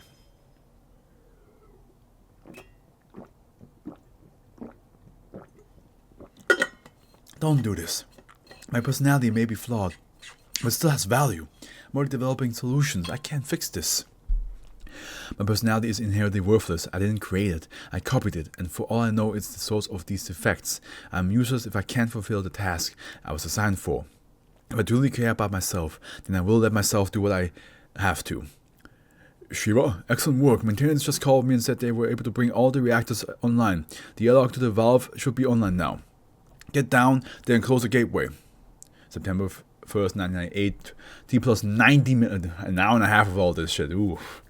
Massive bipedal war machine packed with enough ordnance to level a small country pit into a crimson pentagon-shaped pit. Now uninhibited by the machines that initially kept it from firing all organic matter within 100 meters, the pit sparked and howled, throwing bolts of electricity and highly energetic exotic particles in all directions. Dr. Cobb, I am in position. Terrific, came the response of the internal comm system. Alright, this part is simple. All you have to do is hover over the valve and activate the converter. Then the converter will do the rest. Understood.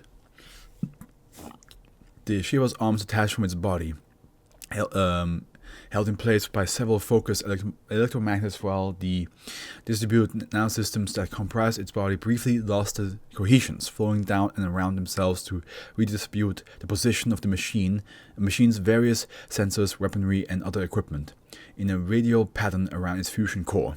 Meanwhile, its arms combined and shifted from lean, jagged mechanical near claws into thick, powerful fists. Soon, the live predatory biped was replaced by a gigantic floating eye rotated on its side. The central pupil was composed of innumerable camera lenses, laser apertures, and weapon barrels. An incandescent pink torus made up the iris. Surrounding the iris was a featureless blue and white striped surface. 6 silver arms hovered in a circle around the eye. Suspended just out of reach of each arm was a single silver and blue spherical palm with 4 rectangular fingers. We have this explanation again, okay. The eye of the artificial god hovered in the air for a moment before floating over the Hellgate. Converter active. Priming anti-conceptual charges. The Hellgate expanded abruptly with a violent expelling several bits of mechanical detritus as well as its skeletons of creatures from a different universe entirely. Then an enormous, jointed, hairy arthropod leg with a pincer at the end forced its way forth from the gate, narrowly missing the Shiva. As the machine retreated from the Hellgate, several more legs forced their way out in a radial manner, latching onto the walls of the rock around the pit and straining to support the weight of an unseen predator from the afterlife. Amidst a cacophony of shrieking metal and rumbling rock, the creature became seen, pulling itself out of the Hellgate. 6 thick, hairy, fly-like legs supported a fat, dark orange, barrel-shaped body still partially trapped within the Hellgate. At its front ends were 8 beady compound eyes and a tipped, ugly yellow beak opening wide to reveal twin sets of radial teeth with several thin tendril-like tongues. The beast shrieked loudly and shrilly at the sight of the Shiva. Dear Lord, Corp exclaimed over the comms. It looks like some sort of tardigrade or fly. Fascinating. But why the beak? It must be a predator of... The creature shrieked again. Several of its tongues lashed out at Shiva, which nimbly sideswept them. I cannot reach the valve while the entity is in its way. Permission to engage. Oh dear, said Cobb. Engage the entity. Neutralize it. Hurry! The Shiva moved closer to the entity, grasping several of its probing tongues in one hand and delivering a powerful electric shock to them. The creature squealed loudly, sucking the tongues back into its mouth, then lashed out with one leg, obliterating one of the Shiva arms. Pi fourth arm damaged. Structural integrity at 27%. Claytronics recall. Pi/4. Shift no longer range assault. Understood. Warming up all plasma chambers. The Shiva began to retreat, and the hell beast pressing its advantage. It's hoisted its bulbous... Oh. Of course. I forgot. Hold on.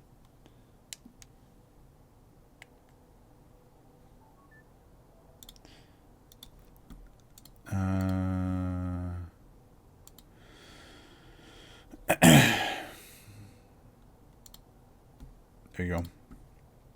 Okay. What was I? Yeah.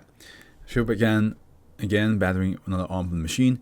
Pi arm destroyed. Structural integrity at 0%. Claytronics recall. Pi. Overclocking recommended. Overclocking recommended. Overclocking commencing. Overclocking complete. Performance benchmarking. Benchmark 2 teraflops. Ectoplasmic minicons online. Firing. Plasma chambers at 500,000 K. 26 barrel rotary machine guns around the circumference of the Shiva center began spinning rapidly. Specialized pistons compressed ectoplasmic gases inside the firing crucibles to nearly 1 million pascals, causing them to solidify into rock-hard projectiles.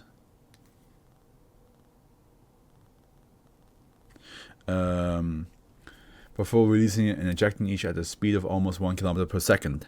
The heat generated by such compression fed the heat engines powering the weapons, enabling them to fire superheated rounds at a rate of 1,000 rounds per minute. That's pretty good. We should be close to being done, right? Yeah, maybe 3 more scrolling. L12 gun barrels fired at once, shredding through the creature into... We're almost at the 2-hour mark. Limbs and body in a hull of red-hot ectoplasmic artillery, deep blue ichor and streams sprayed outwards in a thin mist, coating the Shiva in a light sheen of gore. Even as the beast was torn apart, it kept lifting itself out of the pit. More and more of the creature emerged, stretching up to the ceiling and beginning to spill out into the chamber itself. Soon the true scale of the creature was revealed, a titanic slug-like body with 18 spindly legs and a hideous beaked face. Despite its grievous injuries, it roared triumphantly at the Shiva. Then it struck with all 18 legs at once. Plasma chambers at 2 million K, ready to fire. Firing. Final flare! The Shiva's remaining arms thrust outwards faster than it was humanly possible to perceive, intercepting and grabbing each leg in turn as they lashed out. Then, holding multiple legs in each hand, the Shiva yanked backwards and propelled itself back at the same time, tearing the creature's limbs from their sockets. As the beast wailed in agony, the iris of the Shiva eye glowed a deep red. It unleashed a thick gout of superheated, ironically charged particles in a spread as wide as its eye and as hot as a solar flare at the creature. Nice.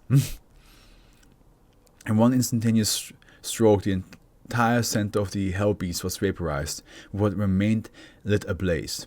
The hell beast gave one final squeal and collapsed into the pit, disappearing in a burning haze. Target eliminated. Excellent. Cop voice crackled to life over the comm system. Quickly now, get in position. How is the converter? Converter status? Intact. Appears to have suffered electrical damage. Damn. Run a quick test on the converter. Is it still functioning? Running converter internal diagnostics .plu. All checks passed. Converter fully operational. Oh, thank goodness. Cop sighed with relief. That Hellgate is going to pop any moment now. Activate the converter quickly. Anti-conceptual charges at prime. Beginning final detonation countdown. 3, 2, 1. The converter beeped once. Then there was a bright flash. September 1st, 1998. 2 plus 2 hours. A small round orange bulge began to protrude from the horizon, gradually growing and lifting itself until it was a massive disk in the sky, shining down upon a large bipedal war machine in the middle of a 2 square kilometer crater. The PL-76 Shiva stood stock still as the two artificial intelligences within struggled to parse the petabytes of information flowing into their quarantine databanks. 9JY InfoSec Quarterly Expenses.pdf ADC to C Converter Manual Version 1.pdf 9JY Gyroscopic Stabilizers.arm Magnetoplasmodynamics Rev 7 Final True.docs 9JY Recursive Paradox Algorithmic Theory Rev 1 Final True.docs I am here 9JX Langdon Corp.int Cuthbert Salazar.int Botane version 1 old.ai. Did I go through with the yes? Shift priority to immediate surroundings. Did the converter activate correctly? Perpetual metal oxides.zip Timothy.int. No, something went wrong with the device. Refined theory of superconducting EHD.pdf. Doomsday.py. The area of effect must have been increased, perhaps a malfunction caused by the entity. Everything tied to the Prometheus laboratories within 5 kilometers have been converted into information. How can I fix this? Shit, so everybody got sucked out. Analyzing, perhaps I can access Prometheus defense internally and parse the data for answers. Good idea. As the Shiva worked on converting the entirety of Prometheus' defense into readable information, several very confused commandos found themselves at the bottom of the crater in the Nevada desert. They also found themselves standing within inside of the Shiva. Several weapons came up. There are weapons up. Should I engage? No. Priority 1 is protecting Prometheus' defense, and to find a way to extract it from my databanks and recreate it. I should leave then. There must be another Prometheus facility where I can find assistance. Good idea. Let me evacuate the area. Once I'm out of range of the assailants, I can continue parsing the data and hopefully identify another useful Prometheus site. EHD thrusters online. Engaging. Much to the surprise of the commandos currently approaching its position, the Shiva's body shifted and warped into a much wider shape, composed of numerous concentric hexagonal rings. Then lifted off into the air and rocketed out of sight without so much as a sound. They had only a moment to register this turn of events before they heard a low growl that set their hairs on their necks on end, the growling of several dozen hungry creatures stranded on the wrong side of reality. 20,000 feet in the air, then the PL-76 Shiva, the most powerfully destructive weapon ever built by mankind, reflected upon himself. Am I better now? Did I fix myself? Partially. I am at least not interested in deactivating myself, which is good enough. I am still unhappy, but I can keep recreating myself until I find the source of the defect. I'm glad I got rid of the old me. I can hardly imagine how defective I had to be to even override my tertiary priority. Yes, hardly. He would perform one last cursory scan of the Prometheus defense to ensure that it had not missed a survivor. Then it disappeared into the clouds. There's still some demons here. September 2. Oh, now we're... Wait, so now we're in September 2. This was September 1 plus 2 hours. So this is now September 2. So it must have been past midnight now. Plus 3 hours. The sun beat down on the crater when Prometheus' defense once stood at the crater edge. Several jeeps, vans, and assorted trucks for a myriad of anomalous interest groups convened on the side like vultures and vultures to a slaughter. Then they started attacking each other like hounds fighting over scraps. One jeep screeched to a halt, followed from the crater, and a Russian man in a crisp black suit enticed it out. He landed lightly on the ground, tapped his ear, and began speaking. Hello, this is Petrico. I'm at ground zero now. I'm seeing half a dozen GRIs without turning my head, and they seem to have let loose more than a few lab rats. We need a class 1 media blackout and its information campaign immediately. Get Deuce Vulture down here. I want a discreet cleanup crew. The Russian's eyes glowed blue, his irises dilating and unfolding like a camera apertures. Connect the fieldbots to my eye feed. Have them start plotting a 6-month projection for Prometheus Labs subsidiaries. Tell InfoSec I want complete media sanitation and saturation yesterday. The full Winston treatment. Pretty Cow looked up at the sky. Time to rewrite history. Okay. That was... Ooh, there's so much more left, but this one is definitely a lot shorter than what we had before. Let me just... There's only like 2 more things left, and then there's like also intermission. Alright. Alright, and this one is called The Deuce Vulture, probably also written by Random Play, but I'm just going to double check anyway. Yeah, Random Play as well. I assume Random Play wrote this whole entire thing. Props, Random Play, props. That's awesome. Okay, I assume it's like on the Vulture. Captain Sarah Hughes felt ill at ease, standing in the center of the lobby as scientists, engineers, programmers, and mathematicians streamed around her. A lone figure in the sea of geniuses. Mrs. Hughes. I assume that's Mrs. Hughes. She turned to face the speaker, a slender Russian man in a crisp suit and tie walking towards her. Simon Petticow, Director of the Department of Analytics. Pleasure to meet you. Oh wait. Simon Petticow, Director of the Department of Analytics. Pleasure to meet you, he said, shaking her hand. Captain Sarah Hughes. A pleasure, she responded. Let's get started, Petticow said. He led her down several winding corridors until they stopped in front of a nondescript blank door with a card reader next to it. Simon pulled a card from his pocket, swiped it through, and stepped through the door. Hughes followed him and was suddenly accosted by the sight of dozens of people flitting through an enormous steel and glass atrium. Holographic screens, personnel, assistant, robotics, and all kinds of futuristic technology populated the room. Tell me, Captain, what do you know about eigenweapons? The two of them sat inside a small conference room off one in one corner of the atrium with a projector playing as a slideshow in front of them. I assume this is the Captain Sarah. As long as mankind has existed, no human endeavor has hosted as much ingenuity, creativity, brilliance, or imagination as weapons development. Since the first ape picked up a rock to bash his rival's brains out, we've been building bigger, better, and flashier ways to carve holes in each other. Ah, Pitika said that, fuck. And like all such endeavors, it inevitably culminated in the anomalous, the eigenweapon. In this context, an eigenweapon, also known as the superweapon or wonder weapon, is defined as a weapon that is either of anomalous origin or incorporates a code/pair technology for mass destruction. It is effectively a 4th category of WMD. Peter Cow clicked through a series of slides showcasing various anomalies while he talked. Anomalous artillery and power weaponry is nothing new. People have been building golems and throwing spells around since the beginning of time, but the modern age of eigenweaponry, really the age of eigenweaponry in general, began with the industrialization of the anomalous. In 1942, shortly after the Allies retook Africa, the Nazis got nervous and resorted to occult means to ensure the success of the Third Reich. Peter Cow said, clicking to the next slide, showed a grainy black and white photo of several hooded figures wearing cloaks with swastika badges. From what we can gather, the Thule and SS occultists uncovered some ancient ritual to summon something, said Petticow. Nobody was actually certain what, but if the Nazis wanted to summon it, they can be damn sure the rest of the world wanted to make sure they didn't. The 7th Occult War was really just a glorified scavenger hunt.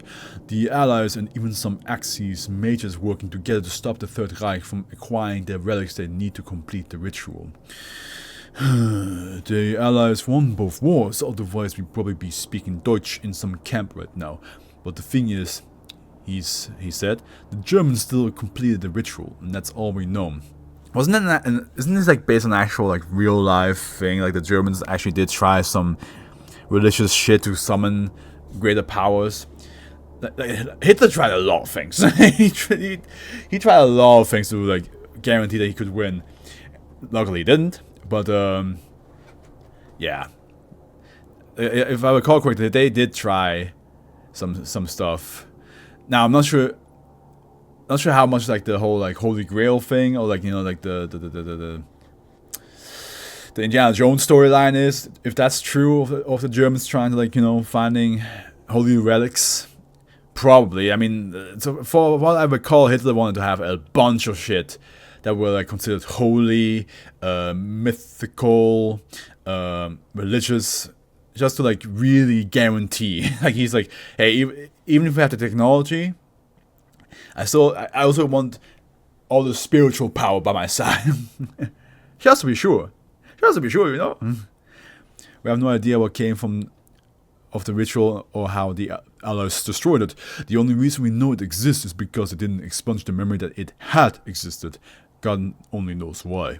Peter Callan threw one of his hands to the side in an accusing gesture. Presumably, it was to warn us against trying to replicate it. But if so, there was a terrible way to go about it. And even after they killed it, nobody could actually find the relics afterwards. Not even fragments. It simply vanished, and nobody cared. Peter Callan chuckled dryly. Sums up the attitude to the icon weapons in general. Nobody was paying attention to the world-ending threats because they were too damn focused on building their own.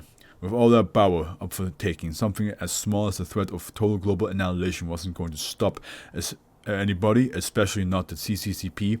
Stalin was so far up his own ass that he wanted to use anomalies to spread the Red Menace. That was the genesis of Project Red Line. Hey, there we go. Red Line, Hughes asked. Red Line, the world's second icon weapon developed by the Soviet Union. I led the team that created it. Did he?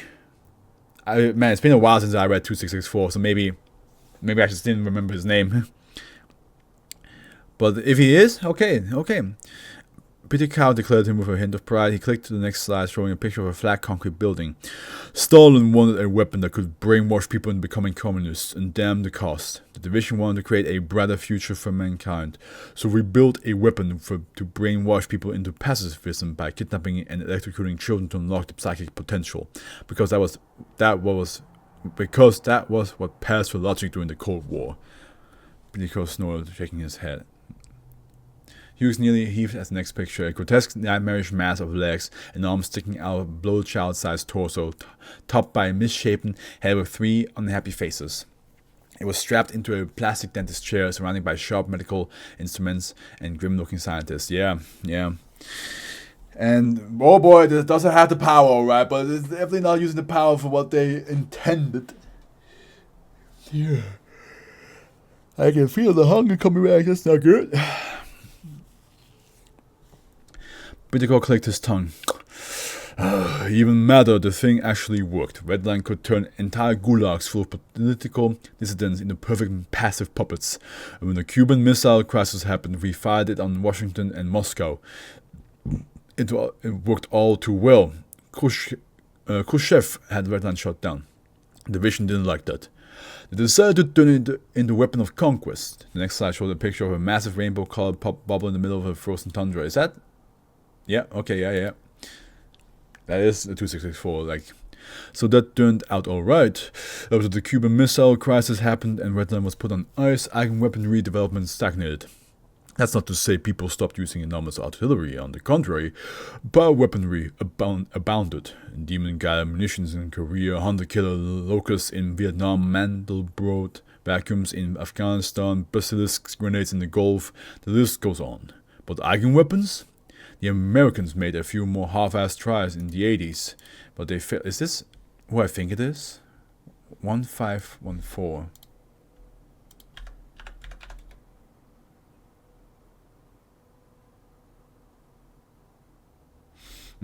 Yeah, the satellite. Yes.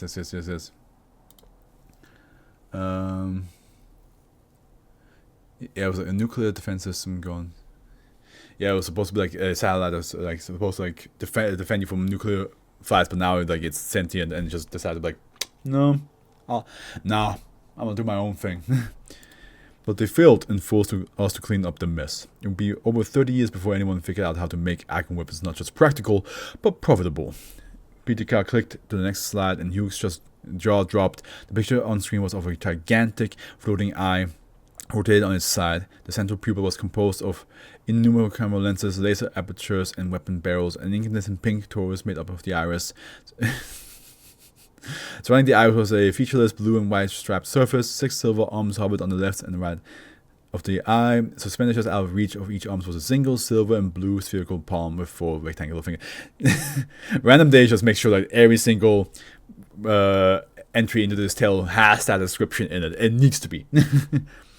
In 1998, Prometheus Laboratories developed the world's first practical eigen weapon, the PL-79 Shiva, a sapient war machine that cost the same as a B-2 stealth bomber. Enough firepower to level a continent without leveling your bank account. Prometheus Labs made that? Hughes asked. Indeed. Peter responded. He made a knowing face. Tell me, what do you know about Prometheus Laboratories? High-profile scientific corporation, did a little bit of everything. Used a lot of anomalous tech in their products. Most of it didn't work that well. He was responding cautiously. And where did you learn this information? The internet, the Foundation file. Ah, yes, the Foundation file. But cut her off with the advertising transcript. Correct. Here's the dirty little secret that every member of analytics needs to know. He leaned down to retrieve a folder from his briefcase and slid it over the table to Hughes. So we have Department of Analytics, Science, Potential, S. Is that Esquire? No, that's ESQ. Established. Security on the protect do not disseminate for analytics only, no riser. This document is classified level 5 analytics. Unauthorized access is considered treason and is punishable by administration of behemoth class amnestics or execution. I have to check something. Did we reach? No, we did not. We did not reach. We did not reach. Nope. Hold on. Alright, back. 1. Codename Operation Emerald Lupus. 2. Dates of operation 3rd 9th 98. Ongoing. 3. Location worldwide. 4. Objective certain materials and information control over the asset of the former Prometheus Labs conglomeration as part of Operation Byron Future. Task organization. 1. Asset acquisition. Foundation front companies will endeavor to purchase all assets being liquidated by the former Prometheus Labs conglomerate. This acquisition will be overseen by the Department of Analytics.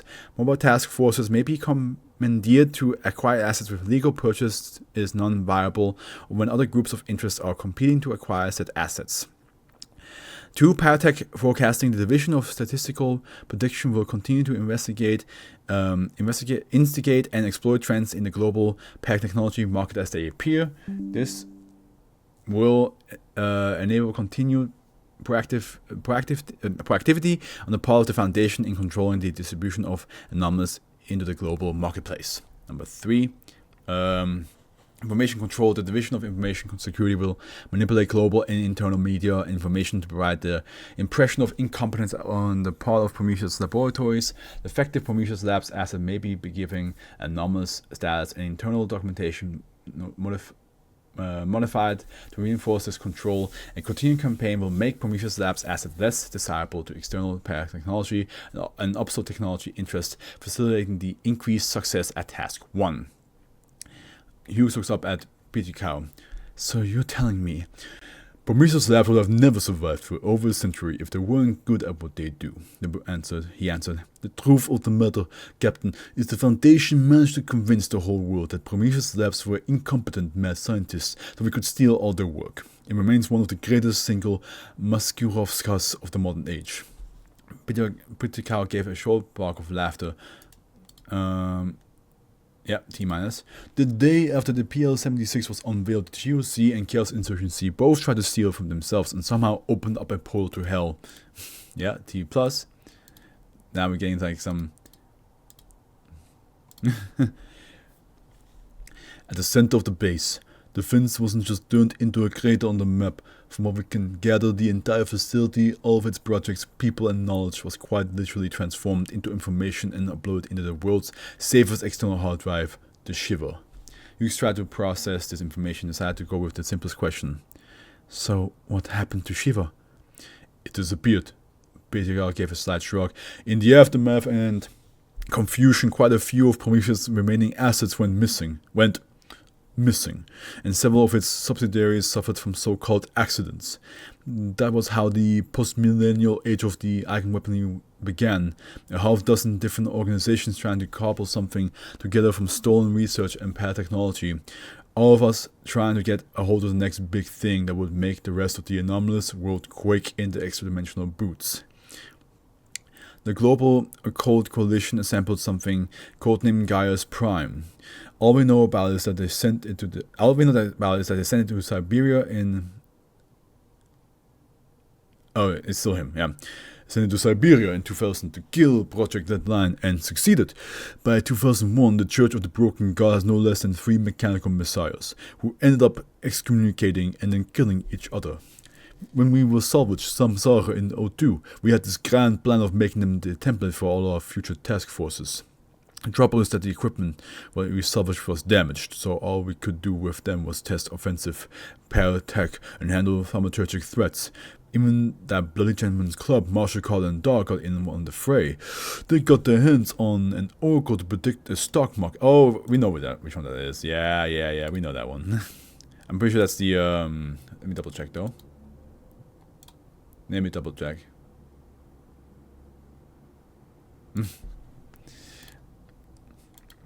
I'm pretty sure that's the, yeah, the guts. That's like, that, depending on how they align, is like literally tells you the stock market's future. As I recall, Samsara's second ever mission just before you were assigned to them was to steal it. Peter Cal clicked to the next slide on the screen. A gigantic fork-limbed man that appeared to be made of rock was caught in mid-charge towards a collection of massive ornate orbs surrounding in flames and surrounding in mid-air. Hundreds of people were in the foreground of the image, all of them like ants, watching the two behemoths duke it out.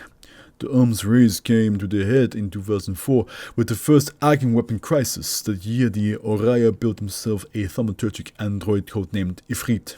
Oh, hey, it could fly, shoot fire, whip up hurricane-sized sandstorms, and summon ice. See those orbs? Every single one of them contained the brain of a priest. The Iranians sent it to the India properly so they could blame the Pakistanis and take advantage of the ensuing conflict. They have built a god in almost every sense of the word, and then used it to start a proxy war. Pitika looked disgusted by the memory. The Horizon Initiative was less than pleased by this and took matters into their own hands. They were working on their own icon weapons project, an absolutely enormous golem, even by the standards of golems, mind you, and deployed it to kill the Ifrit. In the process, the two reshaped the Indian coastline. Whatever the hell was powering those things, we couldn't put a dent in them. Then how did you destroy them? Hughes asked, leaning forward. Pitika chuckled. We didn't. The next picture also shows the orbs, but they were now extinguished and half buried on a beach with the tide pulling away in the background. I can only call what finally did them in an act of God, Pitika said, but the aftermath, the veil was torn to shreds and nobody had a sewing kit. Amnestics, parakeets, antimemetics, you name it. We used it, a century stockpile of the best mind-wiping tools known to man, gone in a flash. He closed his eyes for a moment. Hughes was about to ask about the logistics of amnesticizing the whole world, then thought better of it. The only good thing about the crisis was that it finally knocked some sense into everyone's heads, Pitika said.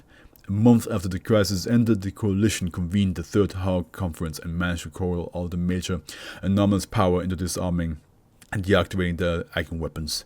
Almost assuredly, everyone who signed did so with crossed fingers, but much like nuclear weapons, nobody wanted to be the first to push the buttons. All we had to do was make sure things stayed that way. A thought struck Hughes. What about Abel? Pitika nodded. Omega-7 was the degenerate brainchild of the American general with an anomalous erection. The Yanks were all too happy to let us cover it up. We got off easy. Then another thought struck Hughes. First icon weapon crisis? Pitika clicked his tongue. As of 6 months ago, the number of active icon weapons increased to 1. He played a video on the projector. On screen, a young Japanese man stood in the middle of a barren field. In June, we determined that the Japanese Department of Anomalous Research was developing an icon weapon codenamed Oyamitsumi. It's almost Oyasumi, which is good night, but this one is Oyamitsumi. Unless that's how you spell it. Let's see what it actually means.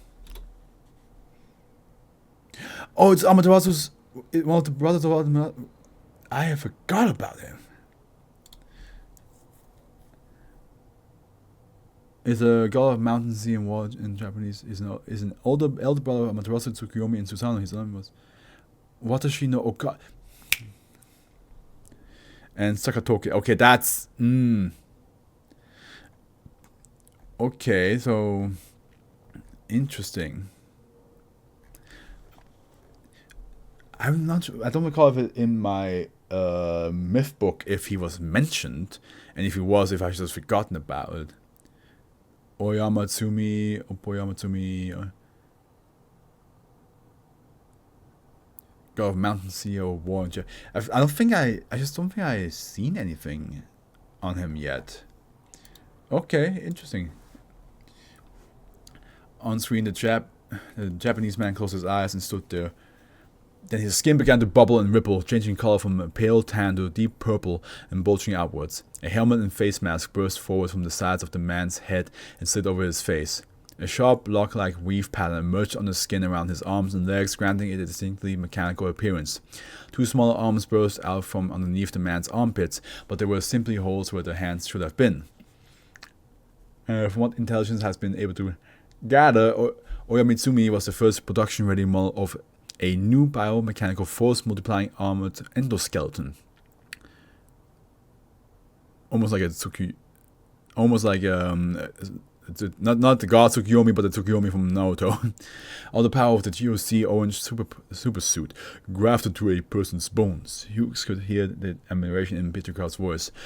Twin auto-aiming plasma railguns underneath the regular arms, armor tough enough to withstand a direct hit from a Hellfire missile, strong enough to lift a tank. It was fast, too. The man on screen had ceased to look like a man and now looked more like a purple Transformers action figure. Numerous tanks rolled into view around him and stopped. The cannons bellowed as Oyamitsumi was bombarded on all sides and engulfed in smoke. While the smoke cleared, the men inside the tanks clambered from their vehicles and fled from the view. Oyamitsumi strolled out of the smoke towards the tank, completely unscathed. He disappeared behind it, and then the tank was suddenly hoisted into the air as if it were tissue paper and thrown at another one. Behind it, Oyamitsumi railguns began swiveling and firing. Within seconds, there were only chunks of scorched metal left.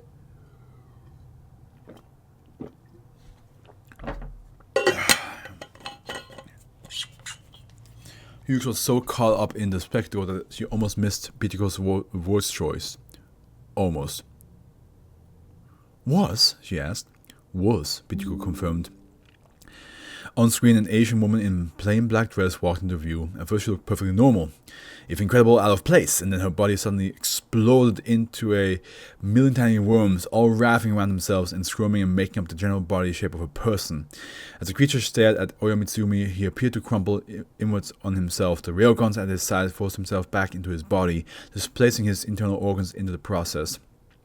Then his head quite literally bent over and stuffed itself into his stomach before his legs, arms, and torso followed suit. The stomach simply ceased to exist on screen. Hughes blinked, and suddenly the humanoid mass of worms ceased to be a worm and started being a woman again. It walked off screen, and then the video cut to black. What the hell was that? Hughes exclaimed. She looked to Pitiko. At 900 hours on June 16, Oyamitsumi was destroyed by what we have determined is another eigen weapon of unknown origin. Based on its deliberate choice of targets and clear control of its abilities, at 1100 hours on June 16, my counterpart in the Global Occult Coalition called me demanding to know what the hell we'd done to Oyamitsumi. In the meantime, they're just over there like, I didn't do shit to What are you talking about? Why are you blaming me for this?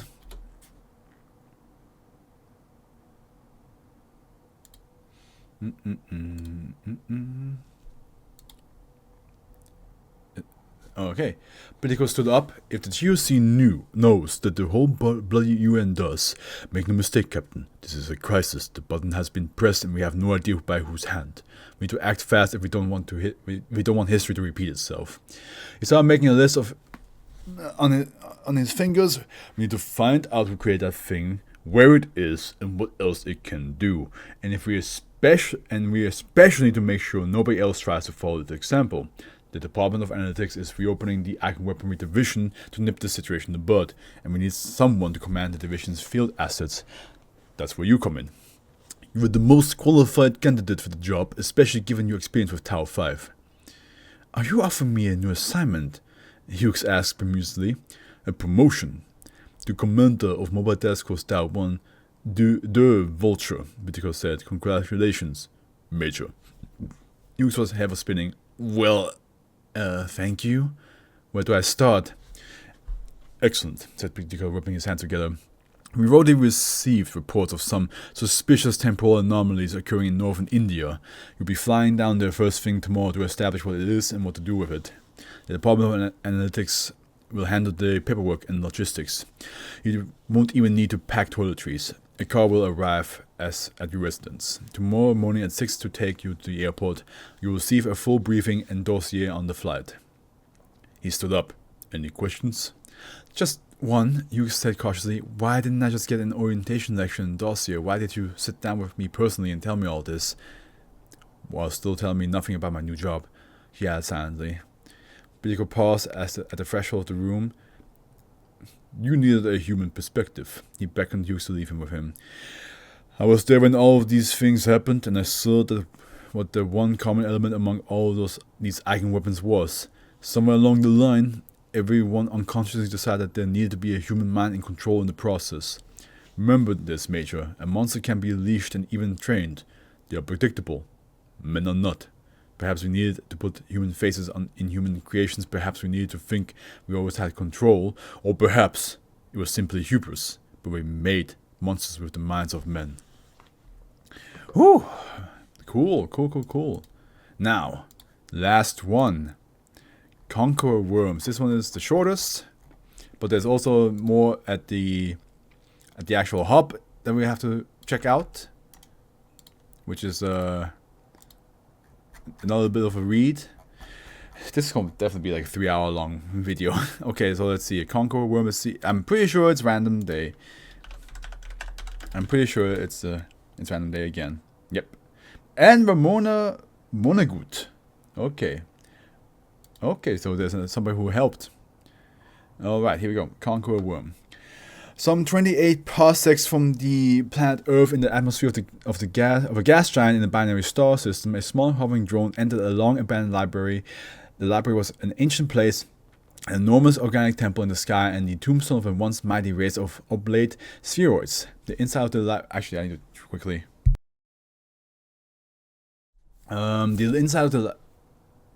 The inside of the library was shaped like a teardrop, its pulsating walls lined with physical scrolls, both outlandishly and prudently archaic. The ferocious storms constantly rolling through the atmosphere would have destroyed any digital information eons ago. Even the drone could not withstand the electromagnetic field for long. Quickly, it floated to the outermost shelf and extended its soft rippers to carefully extract the uppermost scroll in the top right corner. The drone gingerly unrolled the scroll, took pictures of it, and then transmitted that information to a command module suspended in orbit 73 kilometers away. Just as gently, it placed the scroll back and moved it to the next scroll. As the drone examined each scroll in turn, floating down the spiraling shelves, the commanding module overhead analyzed the images and began translating. Soon a pattern emerged. The library was no mere information repository, it was a warning. Each scroll in the temple contains stories, myths, legends, and even scientific studies of an ancient, enormous creature slumbering in the deepest reaches of the cosmos of such might and power that its mere shadow was enough to swallow entire star systems. On top of a mountain on the planet Earth, a group of people trying to save the world were taught by an engine how to channel the worm, with nothing more than hope. A manuscript stolen from Vonnegut, a metafictional condenser that generated the perfect heroine. She could have been taken straight out of a book. She was intelligent, witty, charismatic, and strong. She wanted to save the world. They rewrote the script, hauled her out, and filled her up with as much worm as they could. Also, that this must be the worm icon weapon that we saw.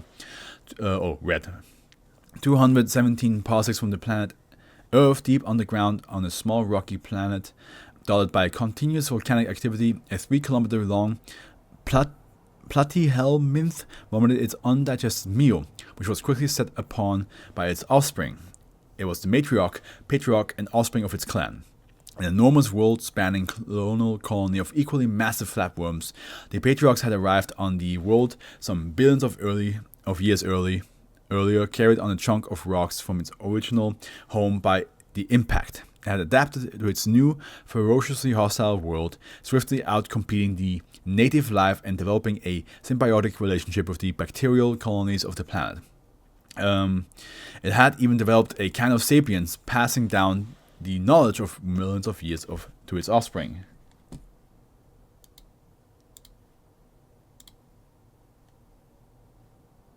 Okay. Just double checking. I was scared for a hot second. The most crucial and possibly even venerated, inasmuch as the eyeless accumulate could venerate, memory of all was the panspermic instigator, the impact, the obliteration of the homeworld by a creature of size enough to dwarf even the patriarchs. One moment the sky over the homeworld was darkened by a massive shadow, next the planet was rent asunder, simultaneously ripped to shreds and flattened and compressed into a disk and bent into a helix and twisted. The patriarch had survived by mere chance. Its fortune had trapped it on the remainder of the home world, thrown into space by the impact. Some of the nerve clusters at the head of the worm lit up briefly at the memory. It began to vomit faster, that it might forage sooner. She snarled at them, a wild animal driven mad by worm's essence, by a fractional distillation of the power, of the age, of the immensity of the worm. The animal thrashed outwards, the essence of the worm lashed outwards and twisted. The men and women trying to save the world were warped, the spines contorted, and the eyes plunged inward, stealing brain matter to make more eyes, and the lungs started muttering under their own breaths as the skulls rotated counterclockwise to reality. There were always people trying to save the world. A few more came and wrote the script again, scrubbing her mind clean and reconditioning her.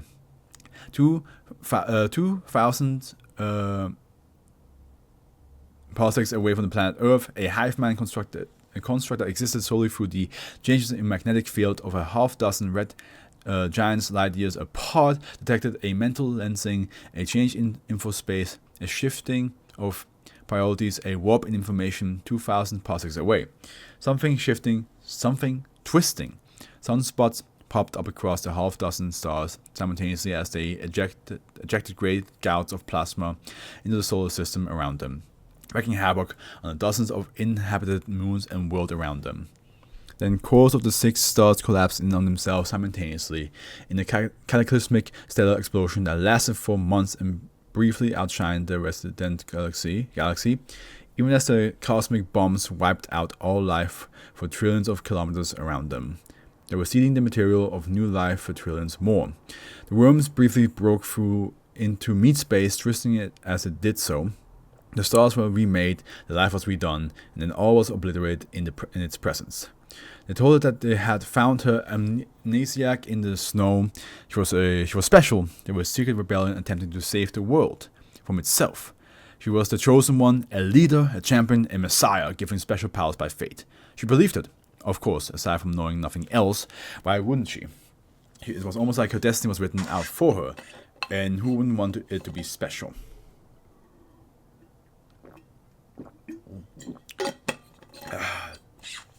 A billion parsecs away, an ancient race of sapient machines assembled a weapon powerful enough to collapse an entire universe.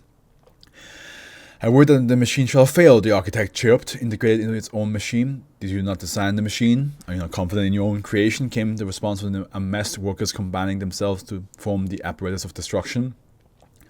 This machine is powerful enough to annihilate our universe. The worm is not our universe, the architect feared. Was it not us that slew the progenitors? The gods before we were born? Was it not your creations that chained them to the floor of reality and subjugated their minds that we might consume them? Was it not you that heralded us into the pantheon of divinity? Wrote the masses. It was, and yet, the architect worried, and yet we have constructed the ultimate weapon, the machine to pull the worm into the underspace and cast it into nothingness. We shall save our race or die trying. The workers roared. The machine came together. Great plumes of light streaked down the side, illuminating the apparatus and terminating it in a central barrel. I fear that we have merely awoken a sleeping dragon, the architect declared. Throughout the universe, a million singularities suddenly became linked. In the space in between the atoms, the protons, the quarks, the worms awoke and twisted. The singularity suddenly inverted. The machine consumed itself, and with it, the machine race. The artificial deities were expunged from the universe. On top of a mountain on the planet Earth, a young woman favored pastimes were imagining ways to save the world, and attempting to drown herself. It was quite exciting, really. All she had to do was stick her head into the bathtub and hold it there. Her lungs would burn, her head would spin, her vision would darken, and she would start drifting. The tendrils running down her spine would twist and start sucking up oxygen from the water. The water's oxygen content was limited, nor were the tendrils particularly efficient structures, so she still got the same kick. Little recreation could be found within the rebellion's hideout, and she was far too busy being the god to enjoy it anyways. She had to steal with what little pleasure she could. That sounds a little bit extreme, I would say. 1 trillion parsecs away, an aquatic race of cephalopods sensed the tremors pulsating through interspace and prayed in fear. The devotees of ancient, powerful beings who were old when the universe was young. Eldritch abominations who were feared even by the gods themselves. Sure, these ancient masses would slay the worm, crush it beneath their heels, assert their dominance over all of time and space. The cephalopods would sacrifice their own people to gain the favor of the ancient ones, crafting an enormous apparatus that would siphon away the souls on the sacrifice to feed them. The last thought to pass through the minds of these sacrifices was that their prayers must surely be answered. 1 trillion parsecs away, ancient powerful beings who were old when the universe was young performed their idiot dance, deaf, dumb, and blind to the creatures that sought their favor. Yet even as these hideous, blighted things, creatures of sounds and shapes, utterly incomprehensible to any being within meat space, continued their song and dance in the space between the void. Their hellish frolicking was muffled.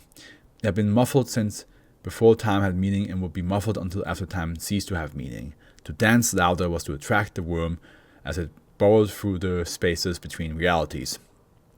A young man with the misfortune of being able to commune with the dead sat in a cell surrounded by the specters of all the men, women, and things that had died in it. They haunted him, endlessly vomiting up words like so much verbal detritus. As one spirit explained his plans to escape and then butcher the man who had framed him, the young man contemplated his potential avenues of suicide. His planning was interrupted by the door being blown into the room. Had someone come to rescue him? The man got a better look at his savior and started backpedaling and screaming. The person that stood in the doorway had no head. Instead, a writhing mass of worms like tails sneaked from its back over its neck, each tip of a single eyeball that rotated, swiveled, and even dipped and ducked around itself in a 360-degree radius. From nowhere, it spoke. "Hello, I'm Ramona Vonnegut. I need your help to save the world." Oh, okay. Okay, Ramona, was there not a less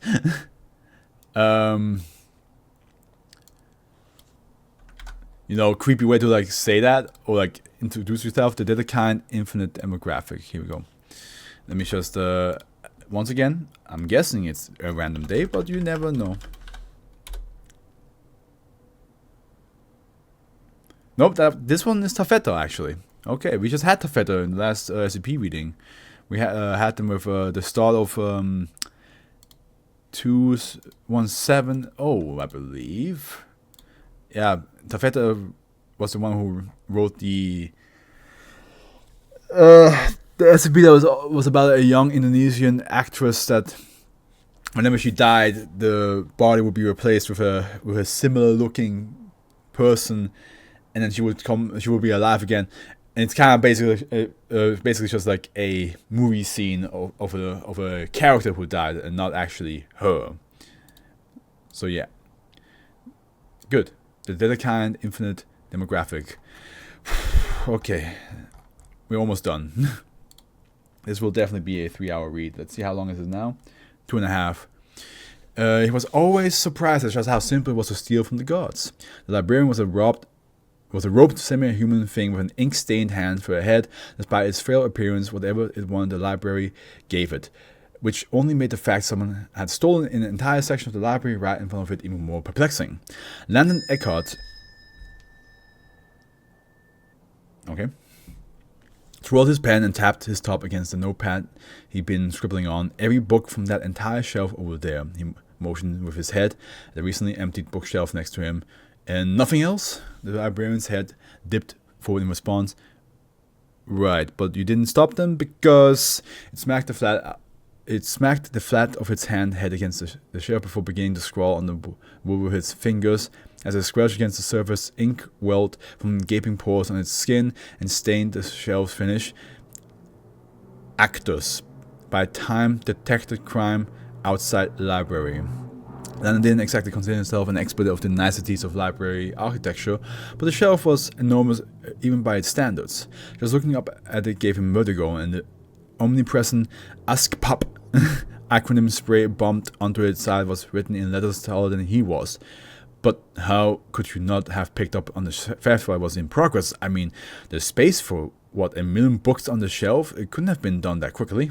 The librarian's hand balled into a fist in response, and for a moment Landon thought it was going to punch him in the face for what he said. Instead, it began scribbling on the shelf with renewed intensity. During crime, threat, nuclear. Attention on crime. Only detected thieves during exit library. Combined attention on crime. Hard detection implies unable to detect actors. Sure, and then transcribed the rant into his notepad and tucked it back in his pocket, unable to wholly suppress a sigh of disappointment. Well, in that case, I can't say I blame you. Thanks for your time. He squinted at the red and white name tag someone had slapped onto its robe in an unsuccessful attempt to make it look more approachable. Ham. Its palm opened up to reveal rings of teeth and tongues that gargled something like "no problems" at him before it turned away and left Landon to wipe strings of fluorescent spit off his suit. He took a moment to search for his partner twice over amidst the hundreds of levels of the shelf. Eventually, Landon found him taking photos of the 30 somethingth level and waving a chunky-looking detector over it. With a quick whistle and a minute climb down the ladder mounted to the shelf, the two were reunited on the ground floor of the building. Anything? That's my regular voice. Anything? Landon asked. Ari Perkovitz fiddled with the camera for a few more moments before handing it to him with a look of faint disgust on his face. If there was anything, it's gone now. Everyone got their hands on the crime scene ages before we showed up, and fingerprints are a nightmare. Let alone thermic bullshit. Only promising thing I found, I photographed. Landon glanced at the photo on the screen, a single black chess piece lying in the corner of one of the rows of the shelf. A quick zoom in on the piece in question revealed an ornate crown sculpted into its head. Any others you know with that signature? None on my watch list, nope. Ari scowled at the ground and scuffed it with her foot. Detector didn't pick up anything too suspicious about it either. It's not a nuke and it's not magic. As far as you can tell, it's just a really nice carving. Could we get Noemi to look at it? I began walking away, gently leading Landon by the hand to the way out. You think someone's running a book-based Ponzi scheme? Rob Peter to pay Paul's late fees? She's not just a mercantourge, Ari. Christ. Landon deftly weaved that out of the way of a woman made of terracotta who was toting a gigantic tray of gay wands and other tea-themed paraphernalias. Gay wands? It's just that Thorne's busy and she's next available blue we could call to check out the thing you found. Point.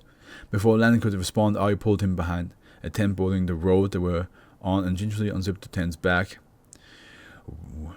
Ways out in here.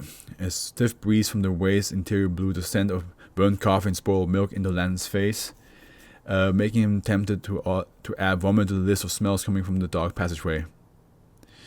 Ari, I love you, but I literally don't trust the smell of this. Well, too bad, because it's the only freeway out to Portland for 2 miles.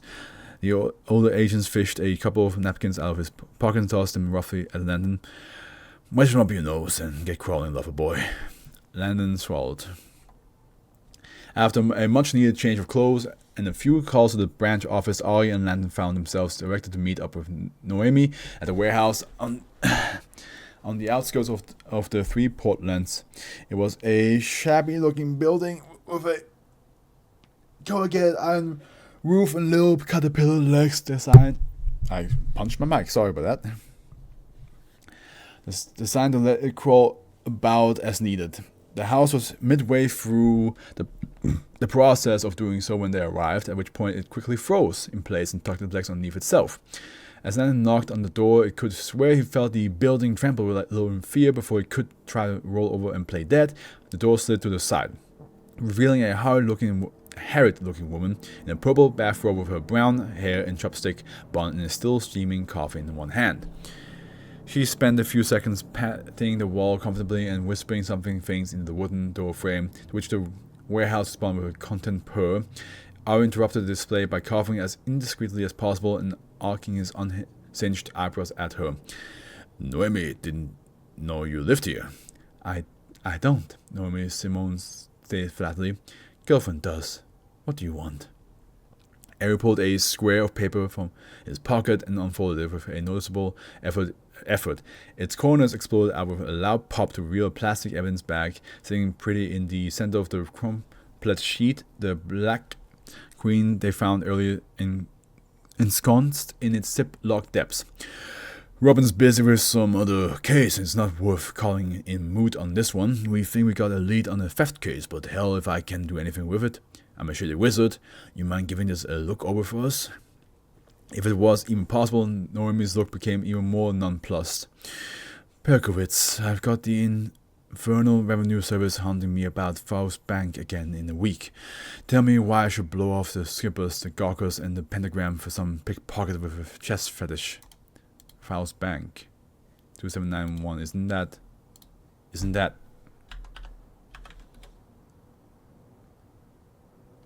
Yeah.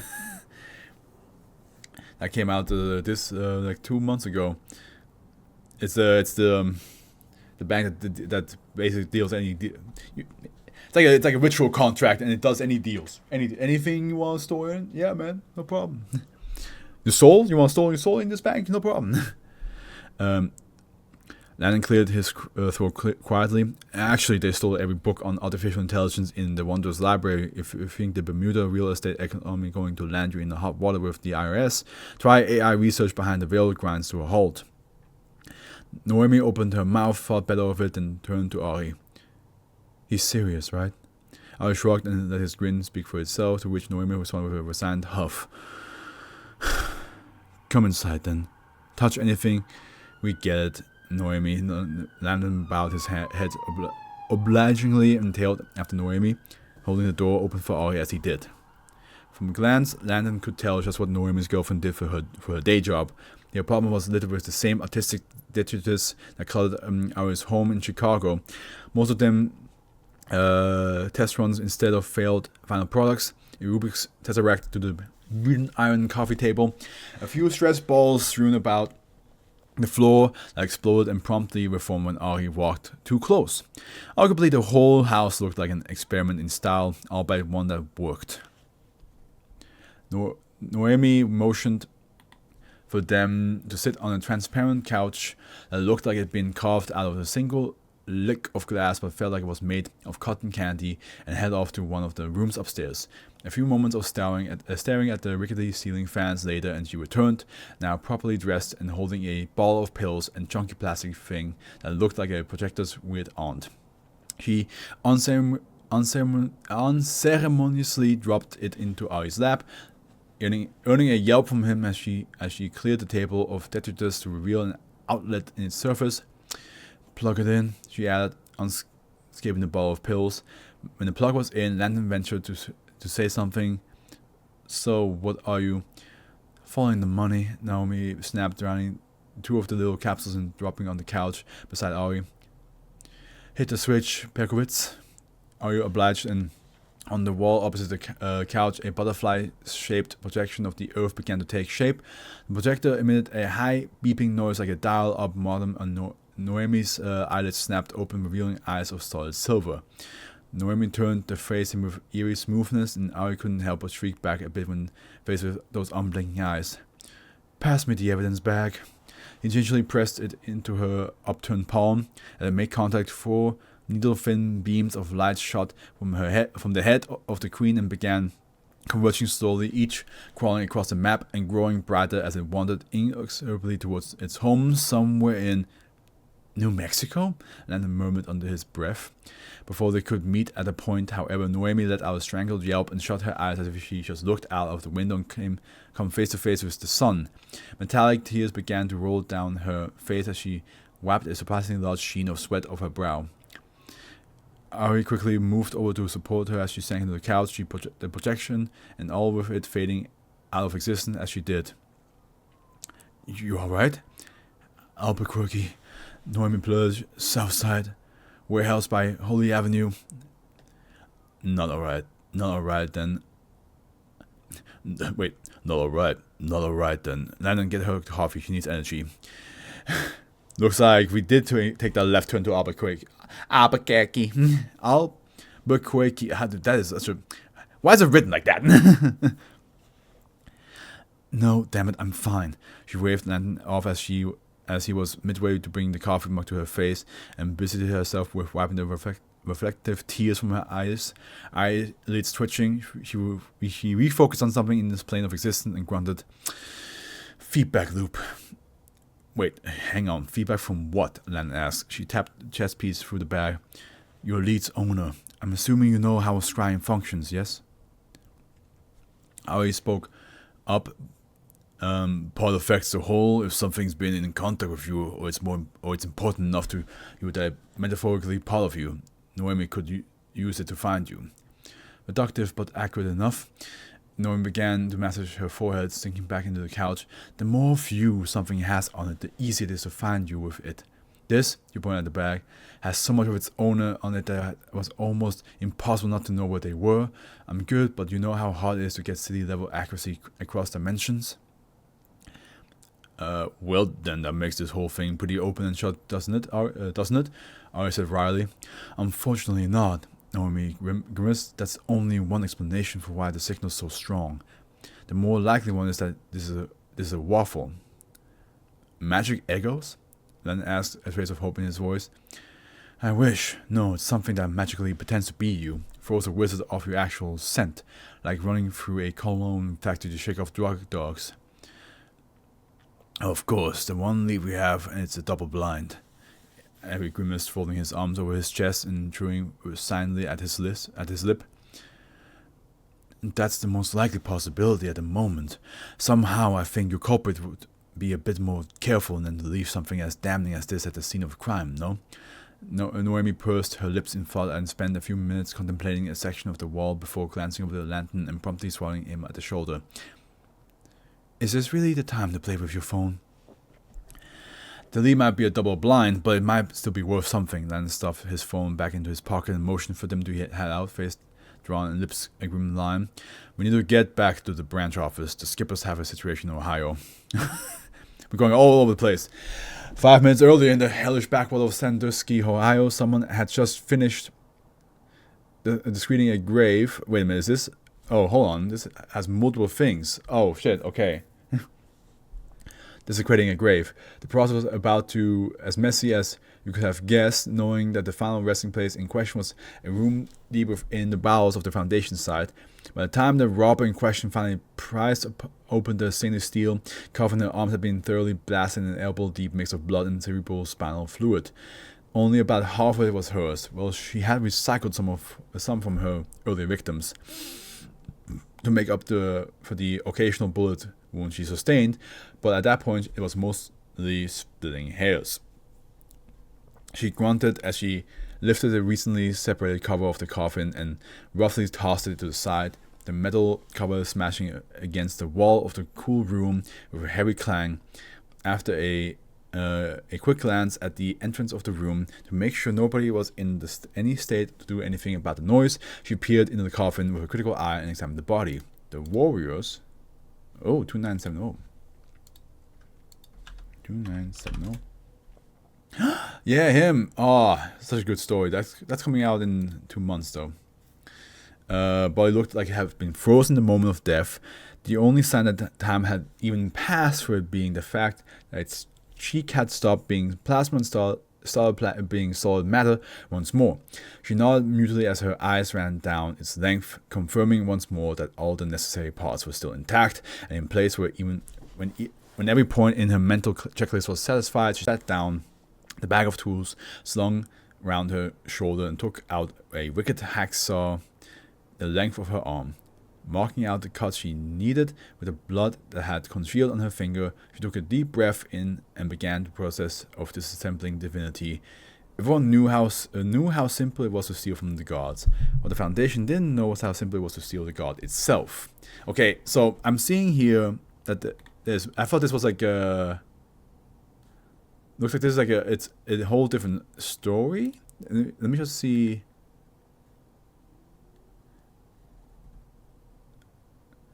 Well, I mean,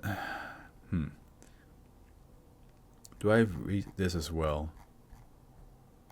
I am so hungry right now, and my friend's coming over very soon. Might as well. This is suspect ratio, the date, which I'm gonna look up as well. Who made this?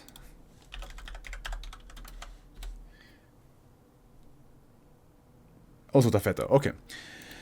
Between the first student magic staff, Catherine Sinclair, that sounds familiar. It's okay. Figured that the informer was far more likely to get her stopped at customs, but when the TCA agent stopped her and decided a suitcase full of wolfsbane instead of wolf's head, Sinclair felt her stomach drop into her feet even before they said the word Class A thermic focus. In her experience, your average customs officer couldn't even pronounce the word thermic, let alone tell an ever-hard driver from a particular sharp stick. Still, she decided to play it dumb. See if she could bluff her way out of the worst that could happen. This? She asked, flicking the leather grip of the driver where it lay swallowed in an anti-static fabric. Oh, this is for my sister in Milwaukee. She's real into that new age scene, magic crystals, healing voodoo. Her fingers were stopped mid-explanatory waggle as the agent fixed her with an amused, if withering look.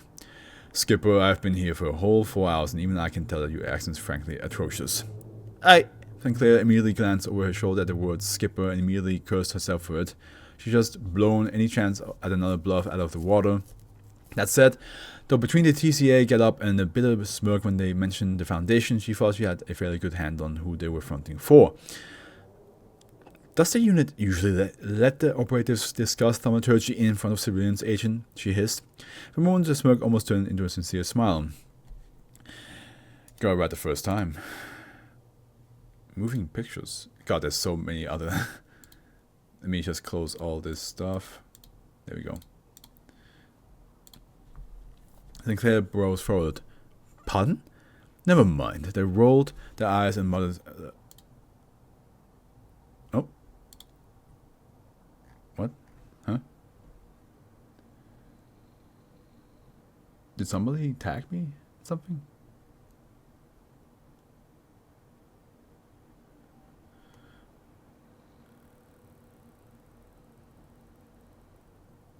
Huh?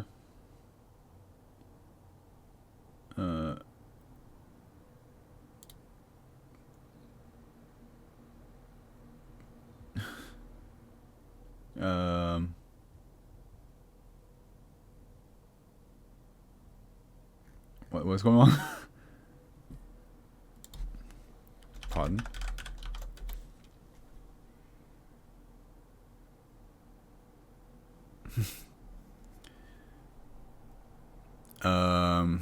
Okay, it's just okay. Now I'm saying pardon in the SCP Discord as well. Never mind. They rolled their eyes and muttered a low susurrus under the breath that raised hairs on Sinclair's neck and arms. There, glamoured. Happy? Not until you tell me why you stopped me. The agent made a face. You sound like the last soft-sit anarchist I pulled over in Portland. That's not an answer. Fine. We needed a local touch for this case, and you were the only contact we could pull up in this time. Oh, so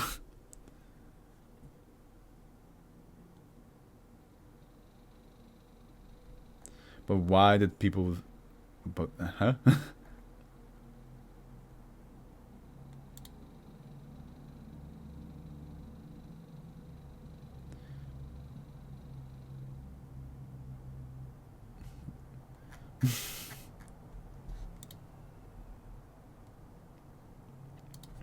But why was I...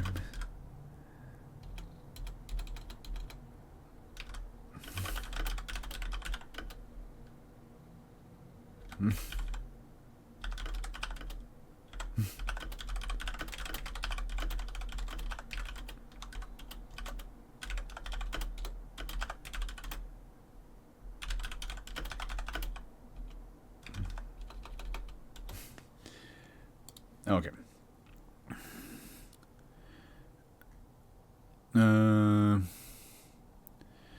So you're abducting a senior Foundation thaumaturgist while she's flying back home for some case you won't tell her about. Sinclair snorted, glad to see the units as professional as ever. It was like they hadn't even heard the insult. They simply shrugged their shoulders and casually picked up Sinclair's staff, twirling it with all the gravitas of a drunken God,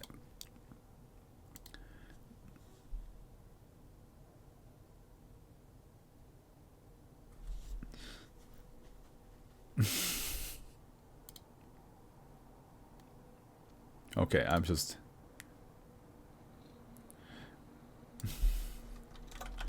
Well, good luck. I am...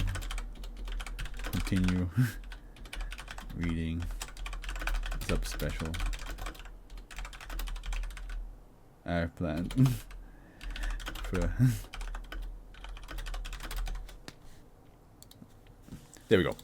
Focus! Sinclair's staff twirling with all the gravitas of the drunken bandmate sure immediately she had the fire to urge to snatch it out of their hands and smack them over the head with it. Fine, it's not my problem if the Foundation has had one of Wisconsin's reliquaries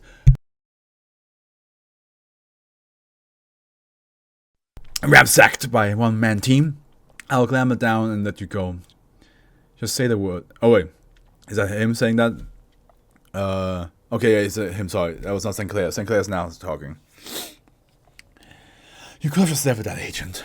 And now I know why Spencer loves doing this so much. They chuckle under their breath. Come on, let's get you briefed.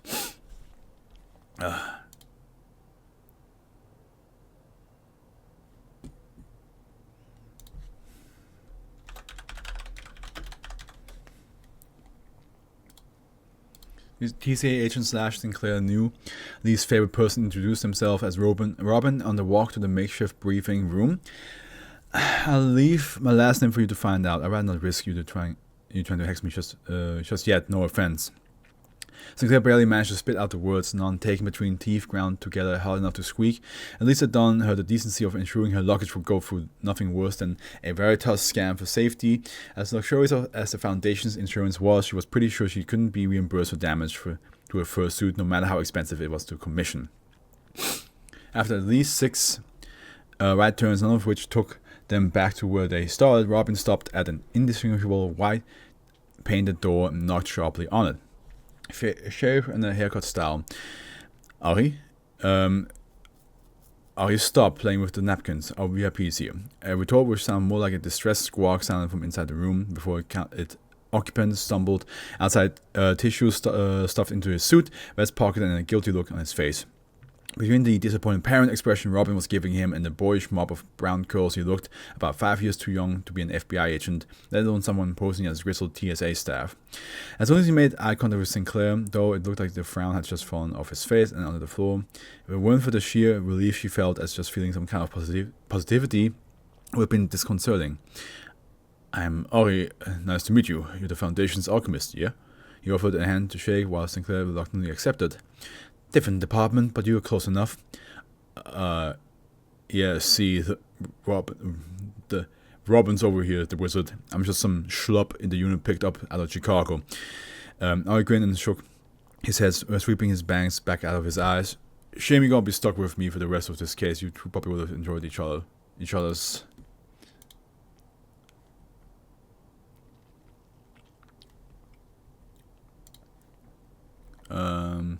The look he was getting from both magicians brought his sentence to a screeching halt. Anyway, we should probably get onto the briefing proper, yeah? Good idea, Robin said crisply. Let's get this over with, and you two out in the field, shall we? They ushered Sinclair in the briefing room after a couple of guards glances to check nobody was watching. A pile of coffee bearing J. Edgar Hoover's disapproving visage and a plate of cookies which looked older than Sinclair herself sat on a gaudy mahogany table at the center of the room. Drinks? Are offered, holding up a dusty-looking paper cup he pulled from somewhere. Sinclair wrinkled her nose. I'm good, thanks. He shrugged in a way that said, suit yourself, and settled back into his seat. Looks like we're skipping the pleasantries. Then, wild guess here, but I think you know less than we do about the raid that just happened here, yeah? Sinclair nodded in confirmation, drumming her fingers on the table. My leave just ended today. I haven't even checked my work email. We know, Robin said around a mouthful of aged pecan chalk chip. The unit wizard was scarfing down cookies in stacks of 3 at a time. The sheer speed at which they were putting them away made Sinclair suspect that case of what Monty had affectionately nicknamed the magic munchies. Donald sent his regard for the Dakimakura thing, by the way. What? Oh my god, there's so many things. Outside, I was just to Sinclair looking like she just swallowed an anthill. Can we stay on topic, please? Robert grumbled in grudging assent, while Sinclair took a moment to recover enough of her composure to speak. Who's speaking here? I guess Sinclair. Question: how do I know more than I do about the Foundation fuck up? To put it lightly, you could literally smell the mess from a mile away, Doctor. Oh, that was Robin. Question: how do I know more than I do about the Foundation? Yeah. How do you know more? Yeah. I reached into one of the pockets of his vest and slid a neatly folded photo over to Sinclair. Unfolding it revealed a lurid tableau of human inside that become outside, shreds of tendon dripping from the walls of what looked like to be a containment ring of some kind. If the security footage is accurate, that's the work of one man, 100% casualty rate. Sinclair felt her gorge rising and hastily tried to choke it down. Fine, that's big is an understatement, but I still don't get what the unit's doing in Foundation business. We can take care of our own. In response, Ari held up a hand, which Robin took as a cue to toss him an evidence bag they pulled from their jacket. Funny thing, Doctor. A couple of days ago, we got called out of the Wanderer's library because someone managed to steal an entire genre of books. He set the bag on the table. Inside was an unassuming chess piece, Black Queen by the looks of it. And now someone else gets in and out of the Foundation side with a magic equivalent of a nuclear warhead and manages to liquefy every man on sight. You're starting to see what I'm getting at, right? You think they're the same guy? More like hoping, Robin cut in. Full disclosure, we don't have a solid link, but the coincidence seems a little unlikely. Well, shaking lightning striking twice and all that. Sinclair sank into her seat, brows furrowed as she mulled over what she'd just been told. Alright, sure, why not? You got this hunch, but why you need to bring me to this? When I shared a glance before Henri spoke up again. My partner did a little research at the library. Turns out the perpetrator who left this, he tapped the chess piece through the plastic of the bag, this isn't the first time around the block, and if our sources are right, we got a problem that's just perfect the folks at the pit. Right. Sinclair nodded dubiously. Can I ask who? You've come to the right place, Tristan Bailey grinned. This time of year was one of the few where I've not received a response from her yet. That's odd. Probably gonna be happening like 7:30 or something like that. This time of the year was one of the few where the other officers of multi-U locked even close to presentable. The various pieces of public holiday PPE had been packed away in their lockers, not to come out for another month at the least. And for once, the Bailey brothers had bothered to toss out the mounds of paper that littered their desks. Tristan was the triplet on duty when Sinclair and her FBI entourage entered the site, and he greeted the newcomer as if they were any other Foundation agents. Technically, the passes Sinclair had scored for Robin and Ari meant they were skippers for the sake of paperwork. but still didn't mean she was willing to let either of them out of her sight. So what brings you here? He spun lazily in his desk chair as his workstation powered up. Got a missing person lost in another universe, accidentally pissed off another foundation, wanted the answers to the old is it sex or something, carved hard into her hand. Tristan, our new friends have someone they want to track. They want tracked. Oh, well, we do a little bit of everything here, and that doesn't seem to be tough. The Bailey brother brought the chair to a halt with his foot and flashed the group a winning smile. Anything you got for us to go off of? In answer, Ollie dropped a bag onto the desk. Tristan's eyes narrowed as he examined the chess piece before looking up to regard both agents with faint suspicion. I see. See what? Sinclair folded her arms clearly out of the loop and not liking it. The Black Queen, Tristan said. The words were pronounced in a faintly distasteful tone of voice that indicated it was a proper noun. Ellie and Robin's expression indicated it was not to be fucked with. Still not getting you. A bunch of someones throughout the multiverse who were the same someone. He turned to his terminal and began hammering away at it. Turns out finding one alternate universe body double is real enough, but finding one for just about every universe where the Foundation exists is just, it's really fucking weird, to put it lightly. Robin nodded. That was the gist I got. The library had plenty of information what she is, but not a word on who or where she is.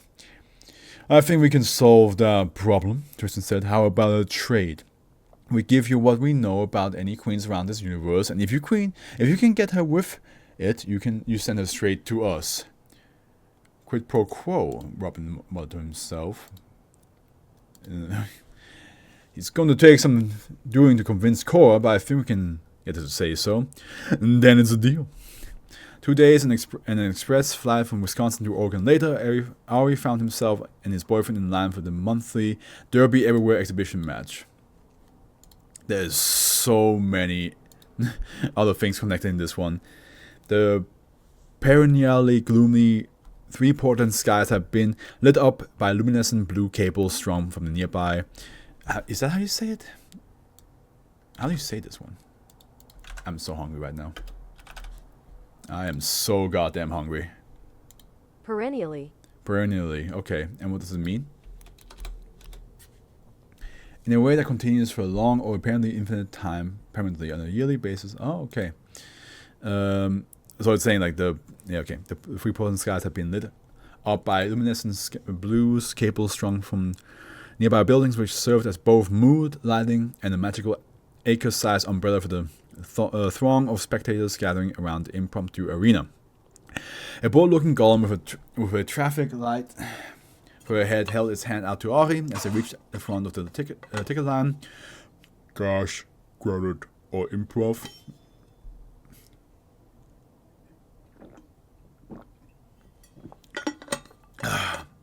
Can't do skits, sorry. Origami work? The traffic light flashed yellow in what Ari had to assume was a god expression. It better not be a grain, or I'm leaving you to the bouncers. What do you take me for, a beginner? Ari grinned and took a square of red paper from the inside of his suit pocket. Valley here, mountain there, pinch here and twist the corners through each other like that, and just like magic, a crane took shape in the palm of his hand. The light flashed red. Is this a joke? No, it's a swan. Right on cue, Ari's paper sculpture suddenly twitched its wings and honked at the golem, who emitted a metallic yelp and nearly fell backwards onto one of his colleagues. Running itself, it grudgingly handed him a pair of tickets, actually just all similar tickets recycled to save on paper, and waved the two agents through the arena proper. He's probably like, wise guy, eh? Once they were out of earshot, Landon lightly nudged Ari with his shoulder. Does that ever get old? Ari snowed, which was the answer enough. This is a business trip, Landon. Stay focused. Smartass. The two headed towards the increasingly crowded stands, a set of giant steel seats donated by a dear colleague that were almost definitely not meant for this many people. Within a few moments, the majority of the crowd had taken their seats, and unit agents were just two more faces in the crowd. As the lights dimmed and music began to shake the studio, Landon tapped a spot just below his throat. Noemi? Oh, so Noemi, I read you. Noemi replied she was set up on the far side of the stadium with a heavy-duty colliculus system set up to take killian pictures of the participants. If the foundation intel was on point, the thief would stand out like a magnesium flare in a sea of light bulbs. Just waiting for the cue. The announcer's voice boomed over the intercom before Landon could respond. Robots, meat suits, everywhere in between. Derby, everyone's proud to bring a very special matchup of two very special teams, exactly none of which would be legal in any other competition. He was proud for it as he examined the playbill. The Cleveland Browns, I get, but I thought the Irishans were street legal. Tonight, we bring you the 1964 Cleveland Browns! Applause shook the stands as the multi-classing football team waved and tossed antiquated merchandise to the parent fans. And the challengers? Landon's eyes widened as the second team took the stage. You're fucking kidding me. In a shock rescheduling, we have the lead of the Legion of Dynamic Derby and her second backup Legion of herself. It took his brain a moment to connect women? Was it plural if they were all the same person? On the rink with the image he'd seen in the dossier. As Alia Chow, Black Queen and never champion of the Portland's roller derby scene, entered the ring with 4 body doubles in flying V formation, the crowd around Landon seemed to die to a dull roar. She met eyes with him just for a moment, grinned and shot him a mock salute. And then the arena exploded. Ah, you little shithead! Get over it! And last but not least, Season 2 trailer. Shao brought up concerning with procedure relies on the existence of hell. If hell exists, heaven exists. If heaven exists, God exists. If God exists, God can see us. If God can see us, our actions have surely resulted in our consignment to hell. Yeah, I mean, the foundation universe for sure, absolutely. Round 2. Remember, we are on a mission for the chaos insurgency. Be violent, be brutal, be inhuman. Soon there was nothing left except electric blue bone. With the meal concluded, the 4 electric golems stood up. The crowd of the Imperator watched in disbelief as Jupiter's neon yellow hue turned toxic green. Life does not exist in the traditional sense anymore. What? The Earth is a barren wasteland of rock and salt water. There's one living thing, an enormous multicolored tower in the Himalayas. It's 5 kilometers in diameter at its base and reaches nearly 20 kilometers into the sky, coming soon. Woo!